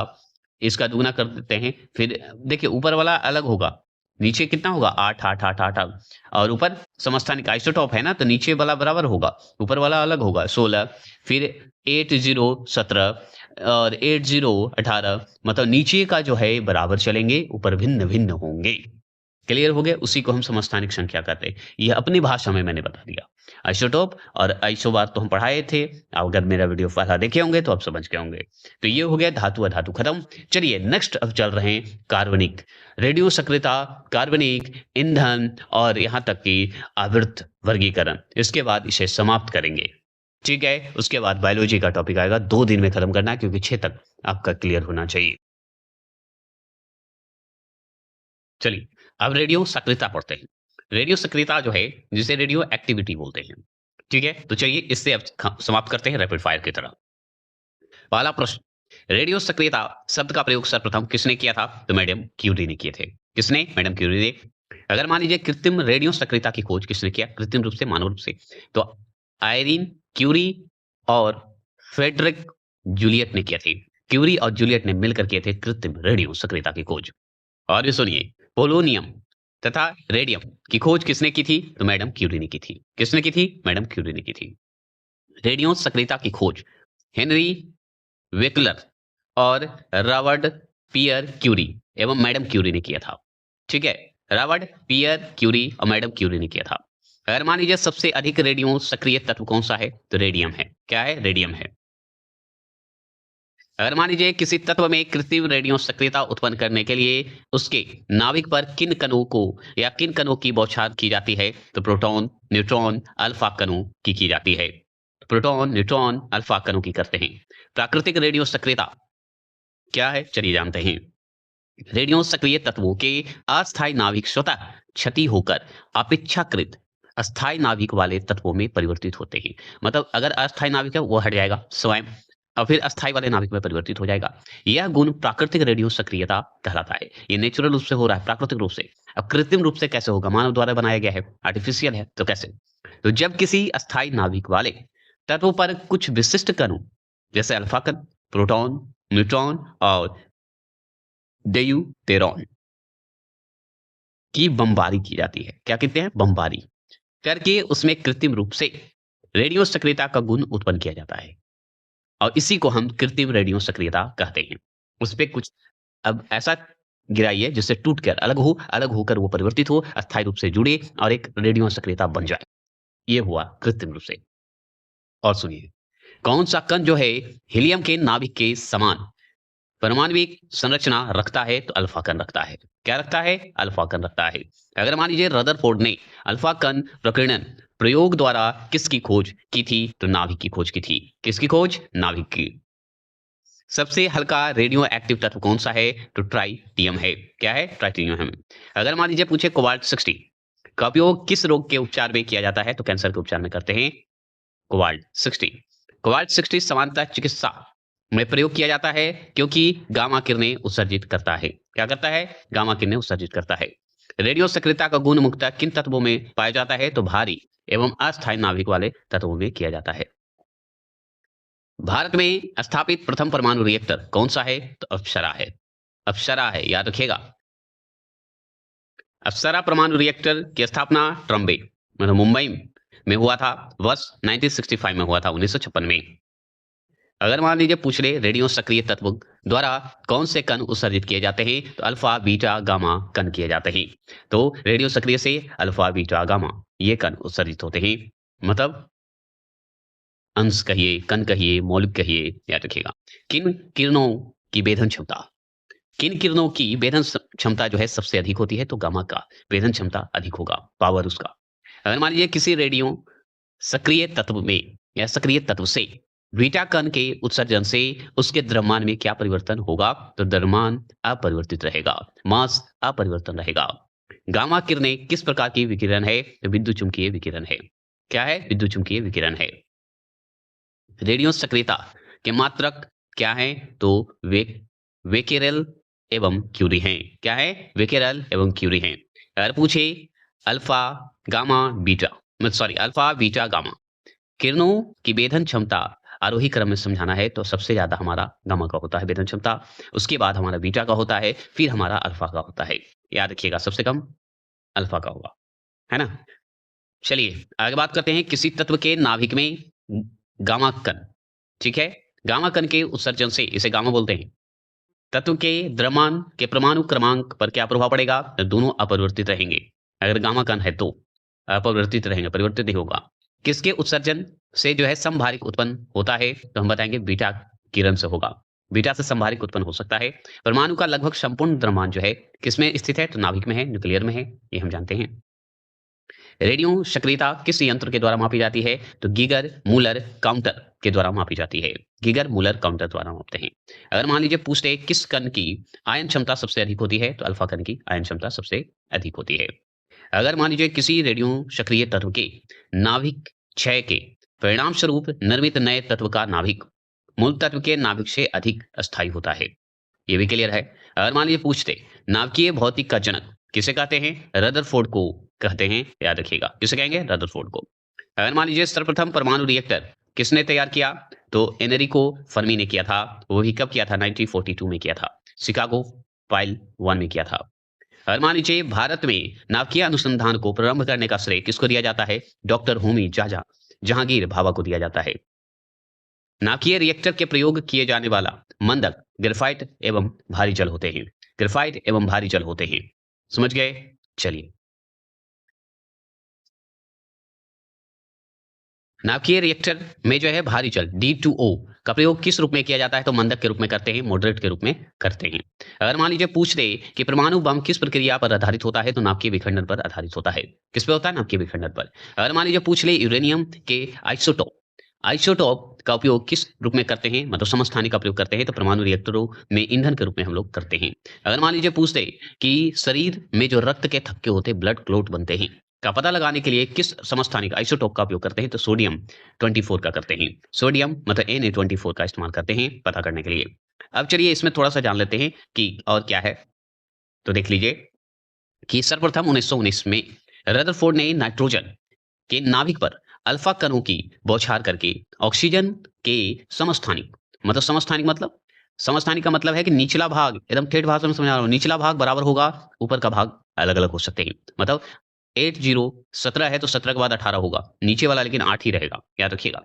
तो ऑक्सीजन का समस्थानिक है 80 17 80 17 तथा प्रोटॉन का कैसा होगा? 1H1 का निर्माण किया जाता है, समस्थानिक है। देखिएगा 2 हो सकता है, नीचे वाला एक ही रहेगा। नाइट्रोजन का लिख लीजिए, अल्फा कण का लिख लीजिए, ऑक्सीजन। अब देखिए नाइट्रोजन और अल्फा कण के बीच में जब होगा तो ऑक्सीजन और प्रोटीन में ऐसे जो है बढ़ जाएगा, ठीक है, निकलेगी। चलिए ये है। अब इतना देखिए, इसमें डिटेल नहीं जाएंगे, वन लाइनर पढ़ा रहा हूं तो वन लाइनर की तरह जाएंगे। अब इसका डिटेल जाने में लंबा समय चला जाएगा। 1932 में जेम्स चैडविक ने जो है वेरिलियम के नाभिक पर अल्फा कणों की जो है बौछार करके न्यूट्रॉन तथा कार्बन का निर्माण जो है नाभिक का निर्माण किया जाता है। तो नाइट्रोजन और तथा कार्बन नाभिक का निर्माण होता है। अब देखिए ब्रोमीन की बात करें, अल्फा कण की बात करें, तो ब्रोमीन और अल्फा कण, ठीक है, आगे बढ़ेंगे तो कार्बन और न्यूट्रॉन की प्रक्रिया में हो जाएगा, क्योंकि ये क्या हो रहा है? अल्फा कणों के बौछार के तहत हो रहा है। तो अल्फा कण तो हर चीज में है, तो अल्फा के बिना तो नहीं हो सकता ना, क्योंकि पढ़ क्या रहा है? रेडियो सक्रियता। तो बीटा, अल्फा, बीटा, गामा ये सब बहुत इंपॉर्टेंट है। तो अल्फा कण तो इंपॉर्टेंट है। चलिए आगे चलेंगे और भी बातें बाद में करेंगे। अभी हमको सिर्फ बहुत सारे जो है सेट है वो करवाना है, जो आने वाला संभावित सवाल है वही करवा रहा हूँ। रेडियो कार्बन डेटिंग का प्रयोग किसकी आयु के अनुमान लगाने में किया जाता है? तो जीवाश्म का, ये हम जानते हैं अनुमान लगाने में। चर्म रोग के उपचार में जो है किस तत्व के रेडियो समस्थानिक का उपयोग किया करते हैं? तो फास्फोरस का करते हैं, एकदम फास्फोरस का करेंगे। तत्वों के रेडियो सक्रिय विखंडन से उत्पन्न तत्व क्या कहलाते हैं? तो संतृप्त तत्व कहलाएंगे। अगर मान लीजिए रेडियो सक्रिय श्रेणी कितने प्रकार की होती है? तो 4 प्रकार की होती है। अगर मान लीजिए रेडियो सक्रिय श्रेणी के प्रकार अगर बात करें तो थोरियम श्रेणी, नेपच्यूनियम श्रेणी, ठीक है। अगर मान लीजिए यूरेनियम श्रेणी, यूरेनियम एक्टोनियम श्रेणी, ये सब में बांटे गए हैं, रेडियो सक्रिय का श्रेणी बताया गया है। अगर आपसे और पूछे कि हाइड्रोजन बम किस नाभिकीय प्रक्रिया पर आधारित होता है? तो नाभिकीय संलयन पर होता है। न्यूक्लियर हाइड्रोजन बम तो हम जानते हैं, परमाणु बम नाभिकीय विखंडन पर, ये भी हम पढ़े हैं। भारतीय परमाणु ऊर्जा विभाग की स्थापना कब की गई? तो 3 अगस्त 1954 में की गई थी, 1954 में की गई थी। अल्फा किरणों की बात करें, रे की बात करें तो सुनिए, तो ये धन आवेशित अल्फा कणों का समूह है जो वस्तुतः हीलियम नाभिक मतलब 2s4 होते हैं, और प्रत्येक अल्फा कण में जो है 2 प्रोटॉन 2 न्यूट्रॉन उपस्थित होते हैं।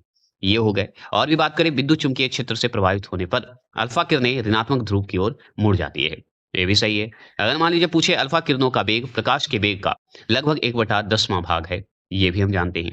अगर मान लीजिए अल्फा किरणों का द्रव्यमान अधिक होता है, इसलिए इनकी गति ऊर्जा अधिक होती है, परंतु वेधन क्षमता जो है अल्फा कण का थोड़ा कम होता है, ये हम जानते हैं, मतलब कम होता है। सबसे ज्यादा गामा का होता है।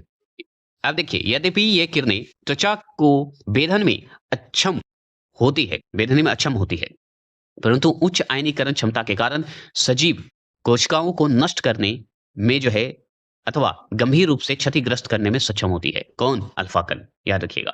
अब चलते हैं बीटा कण की बात करते हैं। बीटा कण की कुछ खासियत की बात करते हैं। तो बीटा किरणें उच्च ऊर्जा वाले इलेक्ट्रॉन के समूह हैं। ये ऋणात्मक होते हैं, याद रखिएगा, बीटा किरण ऋणात्मक होते हैं, परंतु इनका द्रव्यमान जो है नग्न होते हैं। आप विद्युत चुम्बकीय क्षेत्र से प्रभावित प्रवाहित होते हैं, सॉरी। तो विद्युत चुम्बकीय क्षेत्र से प्रवाहित होने पर ये किरणें धनात्मक ध्रुव होते हैं। देखिए अल्फा कण ऋणात्मक, बीटा कण धनात्मक, याद रखिएगा, धनात्मक की ओर मुड़ जाते हैं। बीटा किरणें जो होती है उसका वेग जो है प्रकाश के वेग का लगभग 9/10 भाग है, और अल्फा का 1/10 भाग था, ये हम पढ़े थे। बीटा किरण की और बात करते हैं। बीटा किरणों का द्रव्यमान कम होता है, ये हम जानते हैं, मास कम होता है। हाइड्रोजन का जो है कितना होता है? 1 18 40, ऐसे याद रखिएगा, 1840 होता है एग्जाम्पल के रूप में। इसलिए इनकी जो गति ऊर्जा है कम होती है, किसका? बीटा किरण का। परंतु अल्फा किरणों की तुलना में इसकी भेदन क्षमता जो है 100 गुना अधिक होता है। लेकिन भेदन क्षमता 100 गुना होता है किसका? बीटा का। अल्फा का कम होता है। अगर मान लीजिए बीटा किरणें त्वचा को भेदन मतलब भेदने में सक्षम होती है। बीटा किरण अगर मान लीजिए बीटा किरणें त्वचा को भेदने में सक्षम होगी अल्फा कण से, तो बीटा किरणें बहुत डेंजर है। परंतु इनकी आयनीकरण क्षमता कम होती है, आयनीकरण क्षमता कम होती है। फिर भी ये सजीव कोशिकाओं को नष्ट करने में सक्षम होता है, सजीव को नष्ट कर सकता है, ये ध्यान रखना है। अब देखिए गामा किरण की बात करते हैं, ये बहुत इंपॉर्टेंट है, ये तो जला ही देगा। गामा किरणें जो है उच्च आवृत्ति युक्त विद्युत चुंबकीय विकिरण है, जिनका द्रव्यमान शून्य होता है। अब गामा की बात कर रहे हैं तो सुनिए, ये किरणें विद्युत उदासीन होते हैं। कौन? हमारा गामा। इसलिए विद्युत चुम्बकीय क्षेत्र में प्रवाहित होने पर इनके मार्ग में विचलन नहीं होता है। ये विचलन नहीं होते, ये जैसे चल रहे हैं वो चल रहे हैं, इसलिए भेद देता है एकदम नजदीक से।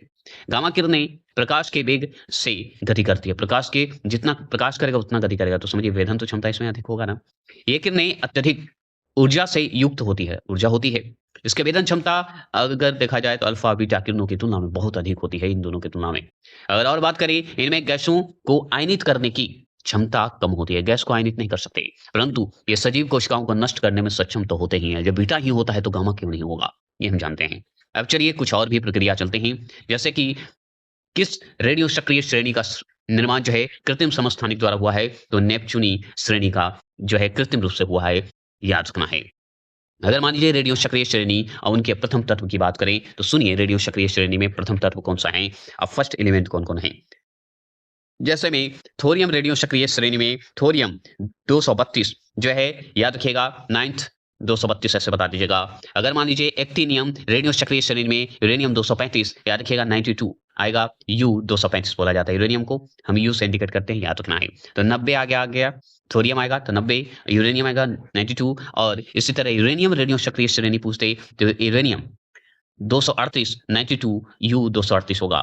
देखिए जो आपका ये है ऊपर की ओर चला जाएगा, तो 90 92 92, तो थोरियम यूरेनियम 238।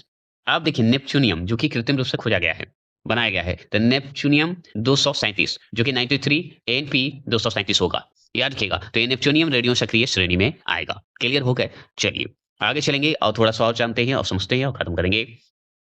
अब देखिए संवर्धित यूरेनियम, जब प्राकृतिक यूरेनियम मतलब नेचुरल रूप से जो यूरेनियम है यू 235 के समस्थानिक के अंश कृत्रिम रूप से बढ़ाया जाता है। समझ गए? बढ़ाया जाता है। अगर आपसे पूछे जिन परमाणु रिएक्टरों का प्रयोग ऊर्जा उत्पादन के स्थान पर केवल अनुसंधान कार्यों के लिए किया जाता है, उन्हें क्या कहा जाता है? तो जीरो पावर रिएक्टर कहा जाता है। अगर आपसे पूछे यूरेनियम के रेडियो एक्टिव विघटन के परिणाम स्वरूप प्राप्त होने वाला अंतिम तत्व कौन सा है, तो सीसा है, पीबी है। समृद्ध यूरेनियम होता है तो प्राकृतिक यूरेनियम जिसमें यूरेनियम 235 समस्थानिक घटक कृत्रिम रूप से बढ़ाया जाता है। हाइड्रोकार्बन की बात करते हैं, ठीक है, हाइड्रोकार्बन की बात करते हैं। चलिए शुरू करते हैं। देखिए वाहनों में प्रदूषण नियंत्रण हेतु प्रयुक्त सीएनजी गैस में कौन सा तत्व पाया जाता है, तो मीथेन इथेन और प्रोपेन पाया जाता है। मीथेन इथेन प्रोपेन पाया जाता है। अगर आपसे पूछे किस यौगिक को सभी एलिफैटिक यौगिकों का आधार माना जाता है, तो CH4 माना जाता है, मीथेन को माना जाता है। अगर मान लीजिए मीथेन के अपघटन से प्राप्त स्याही किस कार्य के लिए प्रयुक्त की जाती है, तो जो है छपाई में की जाती है, प्रिंटिंग में की जाती है। ये कार्बनिक रासायनिक चैप्टर चल रहा है, याद रखिएगा, ये भी खत्म करेंगे। फिर नेक्स्ट टॉपिक आएंगे आवर्त सारणी, आगे चलेंगे और भी देख लेंगे क्या है। वाहनों के इंजनों से उत्पन्न धात्विक जो ध्वनि है क्या कहलाती है? अब स्फोटन कहते हैं, याद रखिएगा।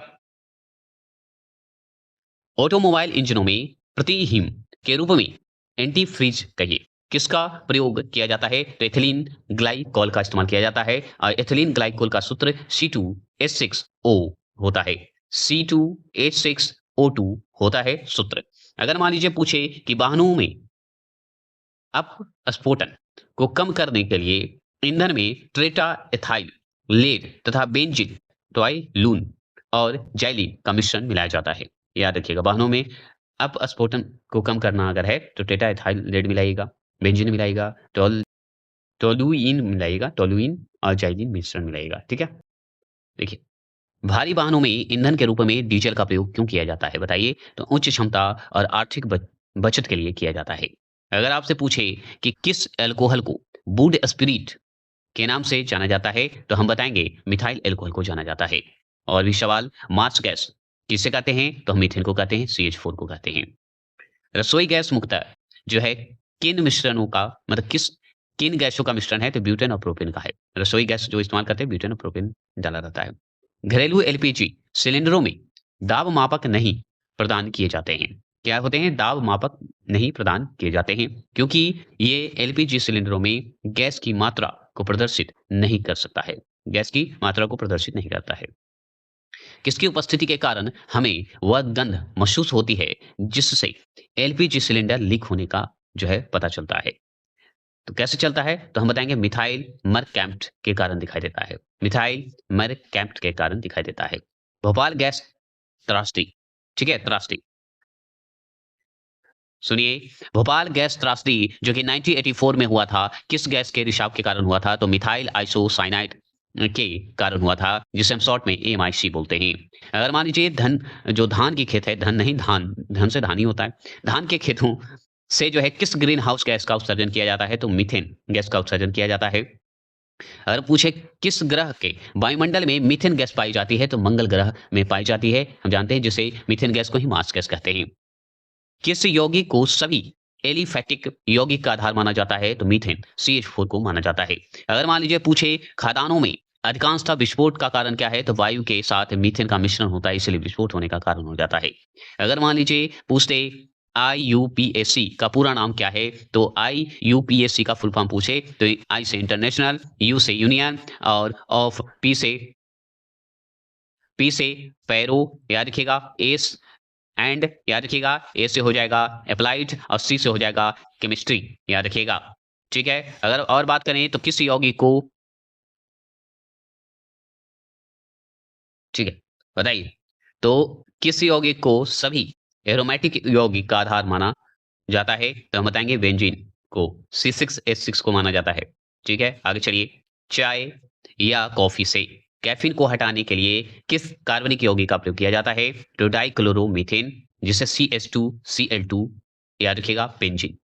क्लोरोफॉर्म तथा ट्राइक्लोरीइथीन, जिसे TCE बोलते हैं शॉर्ट में, इससे हटाया जाता है। इस रूप से यौगिक का प्रयोग हम लोग करते हैं चाय और कॉफी में कैफीन को हटाने के लिए। अगर मान लीजिए कुनैन की बात करते हैं, कुनैन की गोलियां जो है बनाने में सामान्यतः किस कार्बनिक यौगिक का प्रयोग किया जाता है? तो नेफ्थलीन का प्रयोग करते हैं, C10H8 का इस्तेमाल करते हैं। आगे चलेंगे। जल में क्या करते हैं? जल में कार्बन डाइऑक्साइड प्रवाहित करने पर निर्मित सोडा वाटर अम्लीय प्राकृतिक होता है। सोडा वाटर जो है अम्लीय प्राकृतिक का होता है, ये हम जानते हैं। अगर मान लीजिए सर्वप्रथम किस कार्बनिक पदार्थ को कृत्रिम रूप से प्रयोगशाला में संश्लेषित किया जाता है या किया गया था? यूरिया में किया गया था, और यूरिया को NH2 और CONS2 कहते हैं। क्लियर हो गए? अगर मान लीजिए यूरिया का संश्लेषण वर्ष 1828 में जो है फ्रेडरिक बोहल, क्या है? बोहलर के द्वारा किया जाता है। अगर चलेंगे, किस गैस को कार्बनिक क्लोराइड के नाम से जाना जाता है? तो COCl2 के नाम से जानते हैं, जिसे हम फोस्जीन गैस कहते हैं, फोस्जीन गैस कहेंगे। अगर मान लीजिए प्रशीतक फ्रियोन का रासायनिक नाम क्या है? डाइफ्लोरोमीथेन है। डाइफ्लोरोमीथेन कहा जाता है। सागर की तलहटी में जल के अणुओं के मध्य जैविक क्रियाओं या जैविक प्रक्रियाओं के फलस्वरूप निर्मित मीथेन गैस क्या कहलाती है? तो वो कहलाती है क्लैथरेट कहलाती है। क्लैथरेट कहते हैं। किस पदार्थ के दहन से सबसे अधिक वायु प्रदूषण होता है? तो कोयला से होता है। किससे होता है? कोयला से। शुष्क विरंजन की बात करते हैं के लिए किस रसायन का प्रयोग किया जाता है? तो हाइड्रोजन पेरोक्साइड का इस्तेमाल किया जाता है, H2O2 का इस्तेमाल हम लोग करते हैं। अगर मान लीजिए बाल, रेशम, पंखा, ऊन, हाथी दांत तथा अन्य कोमल वस्तुओं का विरंजन हाइड्रोजन पेरोक्साइड द्वारा किया जाता है, H2O2 द्वारा किया जाता है। अगर मान लीजिए मीठे शीतल पेयों का प्रमुख घटक क्या है? तो कार्बोनेटेड जल है। क्या है? कार्बोनेटेड जल है। जल को उबालने से दूर होने वाली कठोरता की प्राकृतिक क्या कहलाती है? अस्थायी कठोरता कहलाती है। क्या कहलाती है? अस्थायी कठोरता कहलाएगी। अगर मान लीजिए क्लोरीन क्लोरी क्लोरीनकरण से क्या तात्पर्य है? तो दूषित जल को शुद्ध जल करने हेतु उसमें क्लोरीन मिलाना, याद रखिएगा। अगर मान लीजिए पूछे कि किस पदार्थ का प्रयोग निश्चेतक के रूप में किया जाता है, तो क्लोरोफॉर्म के रूप में करते हैं, CHCl3 के रूप में करते हैं। किस प्रदूषक के द्वारा उत्पन्न जल प्रदूषण को साफ करने में वायु फिल्टर के रूप में पीला ग्लोबोसा प्रयुक्त किया जाता है? तो कैडमियम किया जाता है, CD का इस्तेमाल करते हैं। अगर आपसे पूछे कठोर जल को उबालने के लिए उपयोग में लाए जाने वाले विद्युत उपकरण को ताप अवयव पर जमने वाली सफेद परत क्या है? तो कैल्शियम तथा मैग्नीशियम के लवण हैं। अगर मान लीजिए पूछे किस कार्बनिक रसायन को इक्टो हार्मोन्स कहते हैं, तो हम बताएंगे फेरोमोन्स को कहते हैं। Ecto hormones, pheromones. इसकी सहायता से, अगर इसकी सहायता से नर कीटों को आकर्षित करके उनको पकड़ा जाता है। इक्टो हार्मोन से ही इस्तेमाल करके हम लोग पकड़ते हैं। अगर शहद में कौन सा प्रमुख घटक पाया जाता है, तो हम बताएंगे फ्रक्टोज पाया जाता है। क्या पाते हैं? फ्रक्टोज पाते हैं। एल्कोहल की बात करें, एल्कोहल क्या है? तो सुनिए, एल्कोहल है कि किस कार्बनिक यौगिक को स्पिरिट ऑफ वाइन कहते हैं, तो एथिल एल्कोहल को कहते हैं स्पिरिट ऑफ वाइन, मतलब C2H5OH कहते हैं, C2H5OH कहते हैं। अगर मान लीजिए पूछते किस अल्कोहल को ग्रेन अल्कोहल कहते हैं, तो एथिल अल्कोहल को कहते हैं। क्या कहते हैं? एथिल अल्कोहल को कहते हैं, C2H5OH कहते हैं। अगर पूछे कि वनस्पति तेलों के हाइड्रोजनीकरण में जो है किस उत्प्रेरक का प्रयोग किया जाता है, तो निकेल का प्रयोग करते हैं। किसका? निकेल का। कच्ची चीनी को रंग विहीन करने हेतु किस चारकोल का प्रयोग किया जाता है, तो एनिमल चारकोल का प्रयोग करते हैं। एनिमल चारकोल का प्रयोग करते हैं। किण्वन एक जैव रासायनिक प्रक्रिया है जिसे सर्वप्रथम फ्रांसीसी रसायन विज्ञानी लुई पाश्चर ने प्रयोग के माध्यम से साझा या समझाया था। याद रखिएगा। अगर मान लीजिए पूछे लुई पाश्चर के प्रयोग के माध्यम से समझाया गया था, याद रखिएगा, ये फ्रांसीसी रसायन थे, रासायनिक विज्ञान थे। अगर बात करें कार्बोक्सिलिक अम्ल, जिसे हम COOH बोलते हैं, एल्कोहल OH का साथ में अभिक्रिया क्या कहलाता है? स्टिरीकरण कहलाता है। स्टिरीकरण कहलाएगा। इथेनॉल को इथेन में परिवर्तित करने के लिए निर्जलीकरण अभिकर्मक के रूप में क्या उपयोग किया जाता है? जो सांद्रण सल्फ्यूरिक अम्ल किया जाता है। अगर मान लीजिए फलों को पकाने के लिए किस रसायन का प्रयोग किया जाता है, तो कैल्शियम कार्बाइड का इस्तेमाल किया जाता है। अगर मान लीजिए कच्चे फलों को पकाने के लिए एसिटिलीन गैस का प्रयोग किया जाता है, ये जरूर ध्यान रखिएगा। चलिए आगे चलेंगे और शर्करा की बात करेंगे। शर्करा, शर्करा के स्रोत जिसे गन्ना, चुकंदर, सीरा ये सबसे बनाया जाता है। इसके किण्वन होते हैं, फर्मेनेशन कहते हैं। से कौन सा पदार्थ बनता है, तो एथिल अल्कोहल बनता है। क्या बनता है? Ethyl alcohol. अगर मान लीजिए पूछे संशोधित स्पिरिट, स्पिरिट में कौन सा रसायन होता है, तो एथिल अल्कोहल होता है, 95.6% होता है। और सुनिए, किस विलायक का प्रयोग नेल पेंट हटाने वाले द्रव के रूप में किया जाता है, तो एसीटोन के रूप में करते हैं। अगर मान लीजिए पूछे लौंग के तेल में कौन सा यौगिक पाया जाता है, तो यूजीनोल का प्रयोग करते हैं। और भी सुनिए, मधुमेह से पीड़ित रोगियों के मूत्र में कौन सा जो है अम्ल अधिक मात्रा में पाया जाता है, तो एसीटो, याद रखिए, एसीटो एसिटिक अम्ल पाया जाता है। क्या पाते हैं? मधुमेह का जो पीड़ित हैं, जिनका चीनी का बीमारी है, उनके मूत्र में क्या पाया जाता है, तो एसीटो एसिटिक अम्ल पाए जाते हैं, C4H6O3 पाया जाता है। और सुनिए, फॉर्मेलिन किस घोल का एक जलीय विलयन है, तो मिथनॉल और फॉर्मेल्डिहाइड के जो है 40% घोल होते हैं। क्लियर हो गए। अगर मच्छर भगाने वाली दवाओं में कौन सा रसायन उपस्थित होता है, इलिथ्रिन का इस्तेमाल किया जाता है। अगर मान लीजिए पूछे रोडेंटिसाइड रसायन, रोडेंटिसाइड रसायन जो होते हैं का प्रयोग जो है किस लिए किया जाता है, तो चूहों को नहीं, चूहों को नियंत्रित करने के लिए, मतलब रैट को नियंत्रित करने के लिए। ठीक है, आगे बात करते हैं वेल्डिंग। वेल्डिंग में किस गैस का प्रयोग किया जाता है, तो ऑक्सीजन और एसिटिलीन का इस्तेमाल किया जाता है वेल्डिंग में। वेल्डिंग कोई भी सामान करते हैं तो घरों की रसोइयों और स्नानगारों, जो स्नान करते हैं, जहां नहाते हैं, कि द्रव अपशिष्ट को क्या कहते हैं, तो हम मल जल कहते हैं, मलिन जल कहते हैं। रसोई में भी याद रखिएगा। तो ये सब द्रव जो बनते हैं वो मल जल कहलाते हैं, मलिन जल कहते हैं। मनुष्य के लिए सर्वाधिक अनिवार्य वशीय अम्ल कौन सा है, तो हम बताएंगे लिनोलेइक अम्ल है। क्या है? लिनोलेइक अम्ल है। अगर बात करें धूम्र कुहरा में उपस्थित वह रसायन कौन सा है जो आंखों में जलन उत्पन्न करता है, तो हम बताएंगे पेरोक्सी एसिटिलिक नाइट्रेट होता है, PAN होता है। अब चलिए बहुलक की बात करते हैं। बहुलक मतलब पोलेमेर की बात करेंगे। पॉलीमेयर का बात कर रहे हैं तो चलिए जानते हैं। पॉलीमेयर में पॉलीथीन हमारा इंपॉर्टेंट है, क्योंकि पॉलीमेयर पॉलीथीन। पॉलीथीन का निर्माण जो है किसके बहुलीकरण के द्वारा किया जाता है? पॉलीमेरिजेशन बोलिए। तो एथिलीन मतलब C2H4 के कारण होता है, उसके बहुलीकरण के कारण होता है। पीवीसी किसके बहुलीकरण द्वारा प्राप्त होता है? तो हम बताएंगे विनाइल क्लोराइड के बहुलीकरण द्वारा होगा पीवीसी।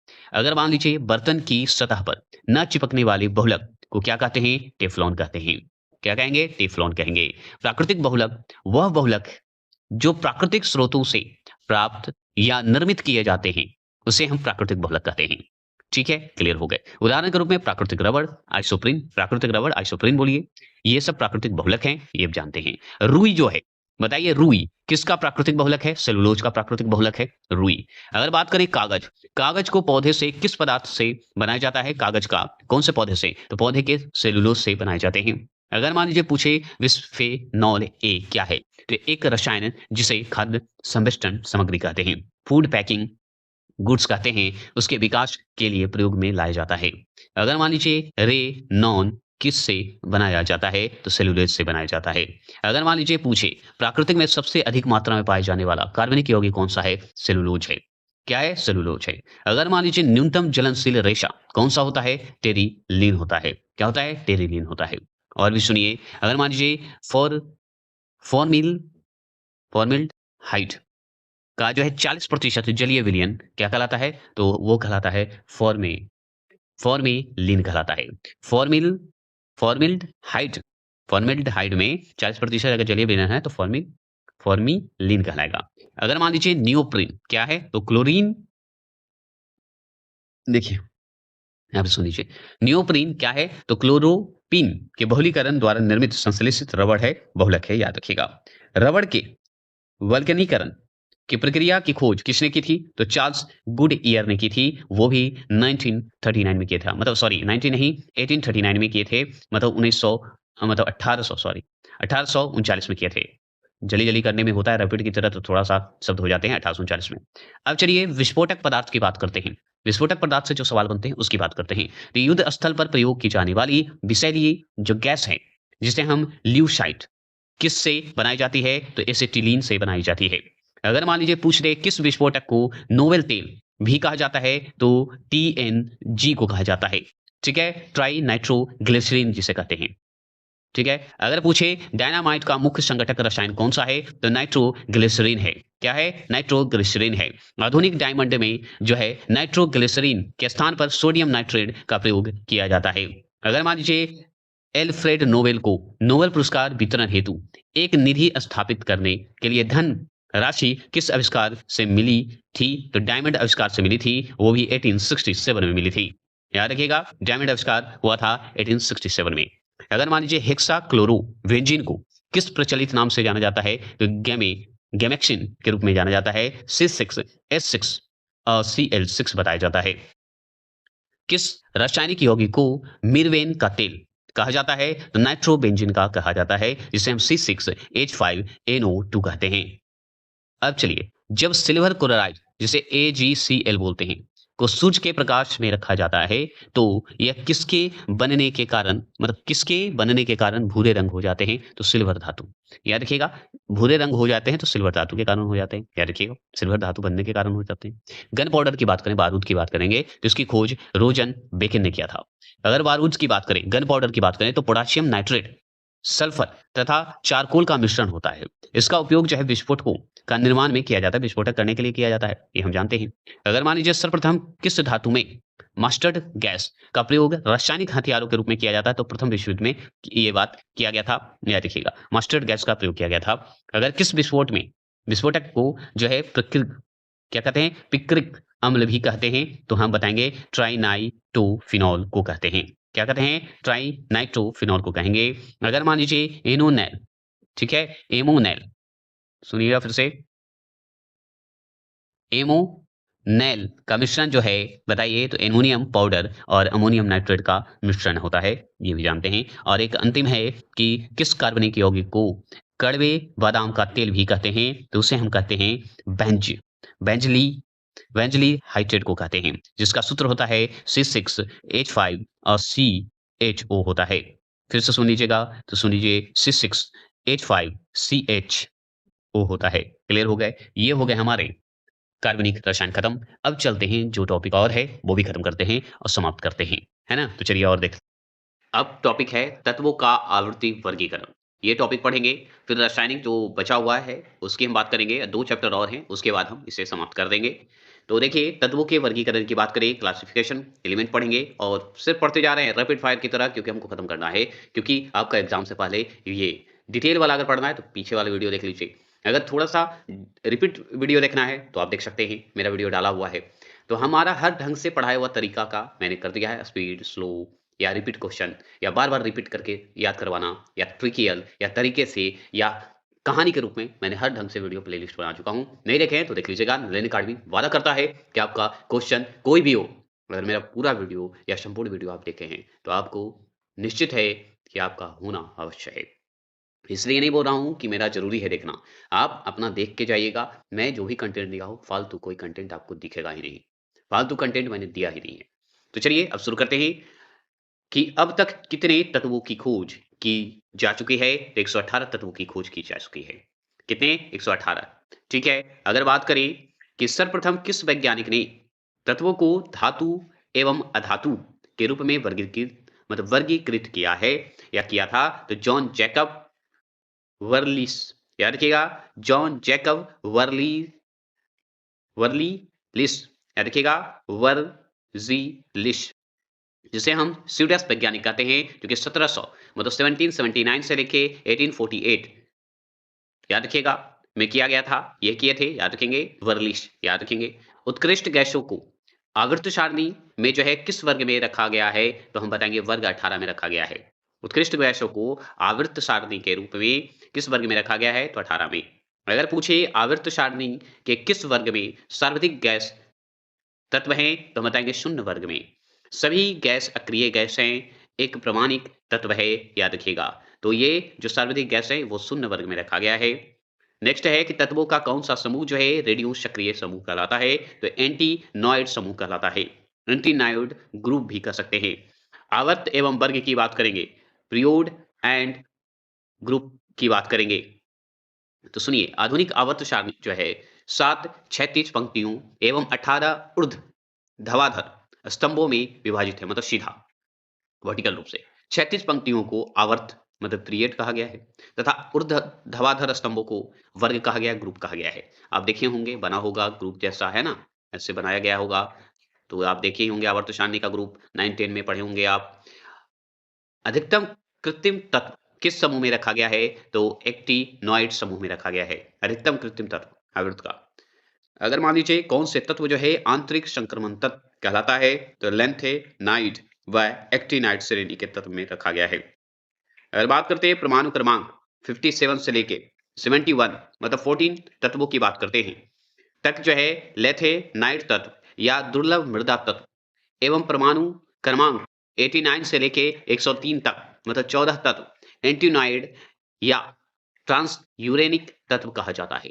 समझ गए? मतलब 57 से 71 तक लैंथेनाइड तत्व या दुर्लभ मृदा तत्व कहेंगे। आप परमाणु क्रमांक के रूप में 89 से लेके 103 तक जाइए, जिससे 14 तत्व, सब 14 तत्व हैं, याद रखिएगा। तो एक्टिनाइड में होगा, जिसे ट्रांस यूरेनियम तत्व भी कहेंगे। ठीक है? अगर बात करें किस ब्लॉक में धातु अधातु किस ब्लॉक में धातु, अधातु, उपधातु सभी प्रकार के तत्व पाए जाते हैं? पी ब्लॉक में पाए जाते हैं। पी ब्लॉक में पाए जाएंगे।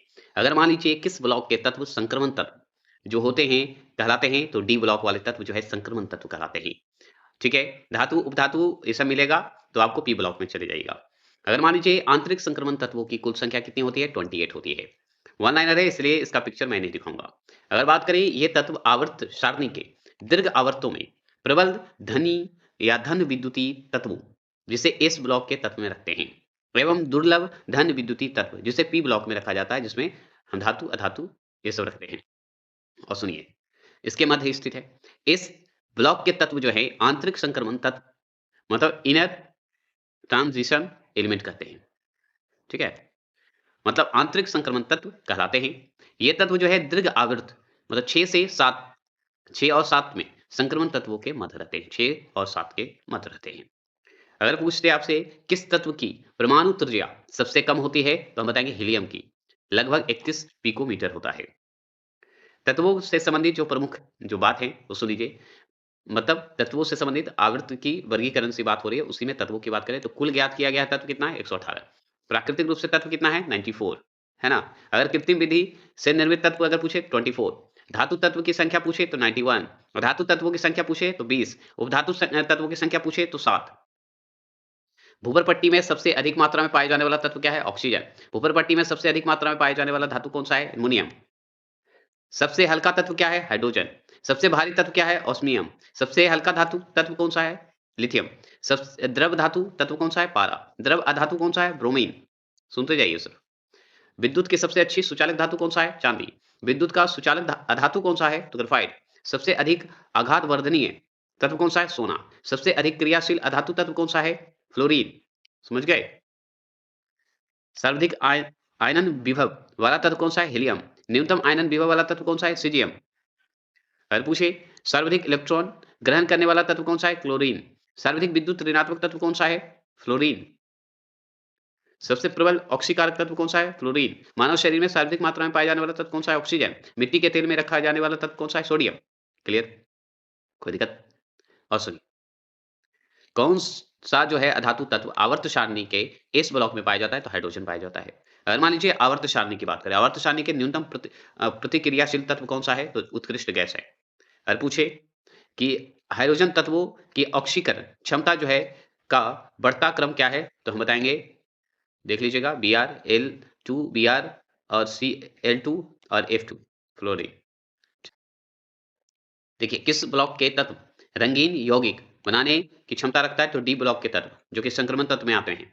अगर पूछे कि सबसे कम और सबसे अधिक गलनांक वाली धातुएँ जो हैं कौन सी है? तो पारा और टंगस्टन है। सबसे जो हमारा पारा और वह टंगस्टन दोनों दे सकते हैं, सबसे कम और सबसे अधिक गलनांक।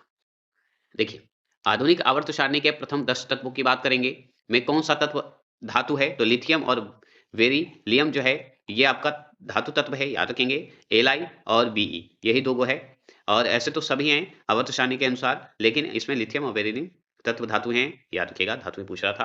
अगर पूछे आधुनिक आवर्त सारणी में किस आवर्त के तत्व को जो है प्रतिरूपी तत्व कहते हैं? तो तृतीय आवर्त को कहा जाता है। तृतीय, तीसरे नंबर पे जो है, उसे कहा जाता है। आवर्त सारणी में जो है किन आवर्तों को जो है लघु आवर्त की संज्ञा दी गई है? पहला, दूसरा और तीसरा आवर्त को दिया गया है। हम जानते हैं लघु मतलब छोटा। किस वर्ग विशेष के सभी तत्व के संयोजी इलेक्ट्रॉन की संख्या समान होती है? तो सभी को, मतलब अगर देखा जाए किसी किसी वर्ग विशेष के सभी तत्वों को संयोजी इलेक्ट्रॉन की संख्या, हम सभी इलेक्ट्रॉन संख्या समान मानते हैं, समान होते हैं, याद रखना है। अगर आवर्त सारणी में यूरेनियम, जिसे Z बराबर 92 बोलते हैं, ठीक है, के पश्चात आने वाले सभी आवर्त जो है मानव द्वारा निर्मित है। ये जो है ट्रांस यूरियम तत्व या ट्रांस यूरेनिक तत्व बोलते हैं, कहलाता है। याद रखेंगे जितने भी 92, Z बराबर 92 का अगर आवर्त सारणी के आपको दिखेगा। इन तत्वों की खोज में जो है सीवॉर्ग या मैकमिलन का विशेष योगदान रहा है, याद रखना है। अगर मान लीजिए सेतु तत्व किसे कहते हैं? तो तृतीय आवर्त के साथ जो है तृतीय आवर्त के प्रथम से 7वें समूह के तत्व रह गए हैं। ठीक है? आगे बात करते हैं उत्कृष्ट या अक्रिय गैस किन तत्वों को कहते हैं? तो शून्य वर्ग के तत्व को कहते हैं। अगर आपसे पूछे कि आधुनिक आवर्त सारणी में प्रथम धातु तत्व कौन-सा है? तो लिथियम है, याद रखिएगा। प्रथम धातु अगर पूछे तो लिथियम हम पढ़ चुके हैं। अगर उच्चतम इलेक्ट्रॉन बंधुता वाला हाइड्रोजन तत्व कौन-सा है? तो क्लोरीन है, Cl है। अगर मान लीजिए पूछ दे कि आधुनिक आवर्त सारणी के किस समूह के तत्वों का बाह्य कोश पूर्णतः होता है? बाह्य शेल। 18वें समूह का बाह्य शेल होता है, मतलब बाहर की ओर होता है। अक्रिय गैसों को किस ब्लॉक में रखा जाता है? तो पी ब्लॉक में रखा जाता है। अगर पूछे आवर्त सारणी में किस ब्लॉक के तत्व को सामूहिक रूप से निरूपक तत्व कहते हैं? तो एस और पी ब्लॉक के तत्व को कहते हैं। अगर मान लीजिए पूछे कि न्यूजीलैंड के अष्ट नियम का पालन करने वाला अंतिम तत्व कौन सा है? तो कैल्शियम है, Ca है। अंतिम Ca है। अगर मान लीजिए पूछे न्यूलैंडस न्यूलैंडस का अष्ट नियम, यहाँ पे देखिए तो क्या था? 1 मिनट रुकिएगा। न्यूलैंड, न्यूलैंड, न्यूजीलैंड बना न्यूलैंड। तो न्यूलैंडस का अष्ट नियम हम चलिए जानते हैं। तो इसमें देखिए 1865 ईस्वी में ब्रिटिश रसायन शास्त्री, मतलब 1865 में ब्रिटिश रसायन शास्त्री जो थे जॉन ए न्यूलैंडस नाम ही था उनका, द्वारा प्रस्तुत संकल्पना के अनुसार यदि सभी तत्वों को उनके परमाणु द्रव्यमानों के आरोही क्रम में, ठीक है? आरोही क्रम में याद रखिएगा, बढ़ते क्रम में व्यवस्थित किया जाता है। तो प्रत्येक 8 तत्व पहले स्थान के तत्व के गुण धर्मों के समान होगा। पहला जो होगा वो 18 तत्वों में पहला जो स्थान होगा वो गुण धर्मों के अनुसार होगा, याद रखिएगा। इलेक्ट्रॉन बंधुता की बात करते हैं। किसकी बात करेंगे? इलेक्ट्रॉन बंधुता की बात करेंगे। किसी उदासीन परमाणु को ऋणात्मक आयन में परिवर्तित करने के लिए जो है उसमें एक इलेक्ट्रॉन जोड़ने पर जो ऊर्जा मुक्त होती है, उससे उस तत्व की इलेक्ट्रॉन बंधुता अथवा इलेक्ट्रॉन लभित या एंथे एंथैल्पी कहा जाता है। तो इलेक्ट्रॉन बंधुता पढ़िए, इतना लंबा काहे पढ़ने की बात है, छोड़िए हटाइए। इलेक्ट्रॉन गेन एंथैल्पी बोल दीजिए, इंग्लिश वाला वर्ड याद कर लीजिए, कहा जाता है। समानता अधात्विक तत्वों की इलेक्ट्रॉन बंधुता धात्विक तत्वों से अधिक होगा। धात्विक तत्व से सही बात है, अधिक होता है। आयन विभव जिसे कहते हैं, चलिए पोटेंशियल की बात करेंगे। तो किसी उदासीन परमाणु से एक इलेक्ट्रॉन निकलने के लिए आवश्यक ऊर्जा की मात्रा को आयनन विभव या आयनन ऊर्जा कहा जाता है या पोटेंशियल कहते हैं। अगर मान लीजिए क्षारीय तत्वों का आयन विभव सबसे कम तथा आदर्श गैसों का आयन विभव सर्वाधिक होता है। ये बात ध्यान रखिएगा। सीजियम एक क्षारीय धातु है जिसका आयनन विभव जो है 375.7 किलो जूल मोल, याद रखिएगा, न्यूनतम में है। तथा हीलियम एक आदर्श गैस है जिसका आयनन विभव 237 नहीं, याद रखिएगा, 2372.1 है, मतलब 2372.1 किलो जूल मोल सर्वाधिक होता है। सोचिए हीलियम गैस में एक आदर्श गैस है। विद्युत ऋणात्मक की बात करें आवर्त सारणी में, विद्युत ऋणात्मक रूप से देखें तो हम देखेंगे साझा किया गया है इलेक्ट्रॉनिक युग्म को अपनी ओर आकर्षित करने की प्रवृत्ति परमाणु की विद्युत ऋणात्मक कहलाती है। और कोई भी अपनी ओर आकर्षित करा तो ऋणात्मक है। आवर्त सारणी में बाईं से दाईं ओर जाने पर जो है तत्वों की विद्युत ऋणात्मक में वृद्धि होती है तथा वर्गों में ऊपर से नीचे की ओर विद्युत ऋणात्मक में कमी आती है। तो उदाहरण फ्लोरीन की विद्युत ऋणात्मक सर्वाधिक है तथा फ्रांसियम विद्युत ऋणात्मक सबसे कम है, ये हम जानते हैं। आवर्त सारणी से संबंधित नियम की बात करेंगे। डॉवे राइनर के त्रिक की बात करते हैं। तो जर्मन वैज्ञानिक डॉवेर राइन ने 1817 में द्रव्यमान के आधार पर ऐसे 3-3 तत्वों के समूह निर्धारित किए गए हैं जो गुण प्रदर्शित करते हैं। ऐसे समूह के तत्व जो है उनके परमाणु द्रव्यमानों के आरोही में व्यवस्थित करने के मध्य स्थित है। और याद रखिएगा तीसरे तत्व के परमाणु द्रव्यमानों में लगभग औसत होते हैं, जैसे कि lithium, sodium, potassium, chlorine, bromine, iodine, ये होते हैं, याद रखिएगा। और इसी तरह आपका समाप्त करेंगे और ये बस इतना ही रखते हैं और भी बात हाँ, जो इम्पोर्टेंट है वो देख लेते हैं। नहीं तो फिर जैसे देखिए ये सवाल ठीक है। डॉवेराइन नर्तृक का तीसरा सदस्य कौन-सा है जिससे लिथियम एवं सोडियम भी सम्मिलित होते हैं? तो पोटेशियम है। पोटेशियम आता है, याद रखिएगा। आधुनिक आवर्त सारणी के तत्वों को किस प्रकार व्यवस्थित किया गया है? तो बढ़ते हुए परमाणु क्रमांक के रूप में किया गया है। दीर्घाकार आवर्ती सारणी, जो दीर्घाकार आवर्त सारणी है, तत्वों के किस लक्षण पर आधारित है? इलेक्ट्रॉनिक विन्यास पर आधारित है। अगर मान लीजिए पूछे आवर्त सारणी के ऊर्ध्वाधर मतलब वर्टिकल रूप से स्तंभों को क्या कहते हैं? वर्ग समूह या वर्ग या समूह कहिए या ग्रुप कहिए। एल्युमिनियम का विकिरण किससे संबंधित है? तो बेरिलियम से संबंधित है, वी से संबंधित है। अगर मान लीजिए पूछते कि आवर्त सारणी में हाइड्रोजन का कोई निश्चित स्थान न होने का कारण क्या है? तो हाइड्रोजन का क्षार और धातु व हाइड्रोजन दोनों के गुण प्रदर्शित करते हैं। अगर पूछते कि तत्वों के वर्गीकरण से संबंधित त्रिक के नियम का प्रतिपादन किसने किया था? तो डॉवे राइनर ने किया था। अगर मान लीजिए लिथियम नाइट्रोजन के सीधे संयोग करके नाइट्राइड बनाता है, तो लिथियम का गुण किस तत्व में मिलता है? तो मैग्नीशियम से मिलता है, ये याद रखिएगा।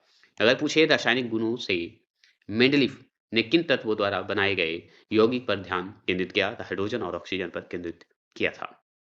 और देख लीजिए मेंडलीव की बात हो रही है तो मेंडलीव ने तत्वों को उनके परमाणु द्रव्यमान के आरोही क्रम तथा रासायनिक गुणधर्मों के आधार पर वर्गीकृत किया था। मतलब उनके परमाणु द्रव्यमान के आरोही और रासायनिक गुणधर्मों पे ये फिक्स किए थे, बांटे थे।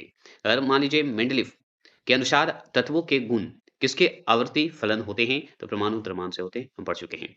परमाणु संख्या के आधार पर किसने तत्वों को वर्गीकृत किया? तो मोसले ने किया था। अगर पूछे किस आवर्त में तत्वों की संख्या न्यूनतम है? तो हम बताएँगे प्रथम आवर्त में हैं, केवल 2 तत्व हाइड्रोजन और हीलियम में हैं। अगर पूछे कि किसी परमाणु के बाह्यतम कोश और उसके नाभिक के केंद्र के बीच दूरी को क्या कहते हैं? परमाणु की त्रिज्या कहते हैं। अगर पूछ दे किस वर्ग के तत्वों के लिए आवर्त सारणी में कोई स्थान नहीं छोड़ा गया, तो हम बताएँगे उत्कृष्ट गैस शून्य वर्ग के लिए छोड़ा गया। अगर मान लीजिए पूछते हैं धात्विक तथा अधात्विक के मध्य किन तत्वों को रखा गया? संक्रमण तत्वों को रखा गया। आवर्त सारणी का समूह 2 है। समूह रूप क्या कहलाता है? क्षारीय मृदा धातु कहलाता है। क्लियर हो गए? तो चलिए अब मिलते हैं, आपका नेक्स्ट टॉपिक मिलेंगे, लेकिन हम आज के लिए सोच रहे हैं कि इतना ही रखते हैं। चलिए जब तक जहाँ तक होता है कोशिश करेंगे, लेकिन आज लगभग आपका केमिस्ट्री हो चुका है, जो इम्पोर्टेंट चैप्टर था। तो चलिए फिर मिलते हैं नेक्स्ट वीडियो में, बायोलॉजी के साथ मिलेंगे। जय हिंद, जय भारत।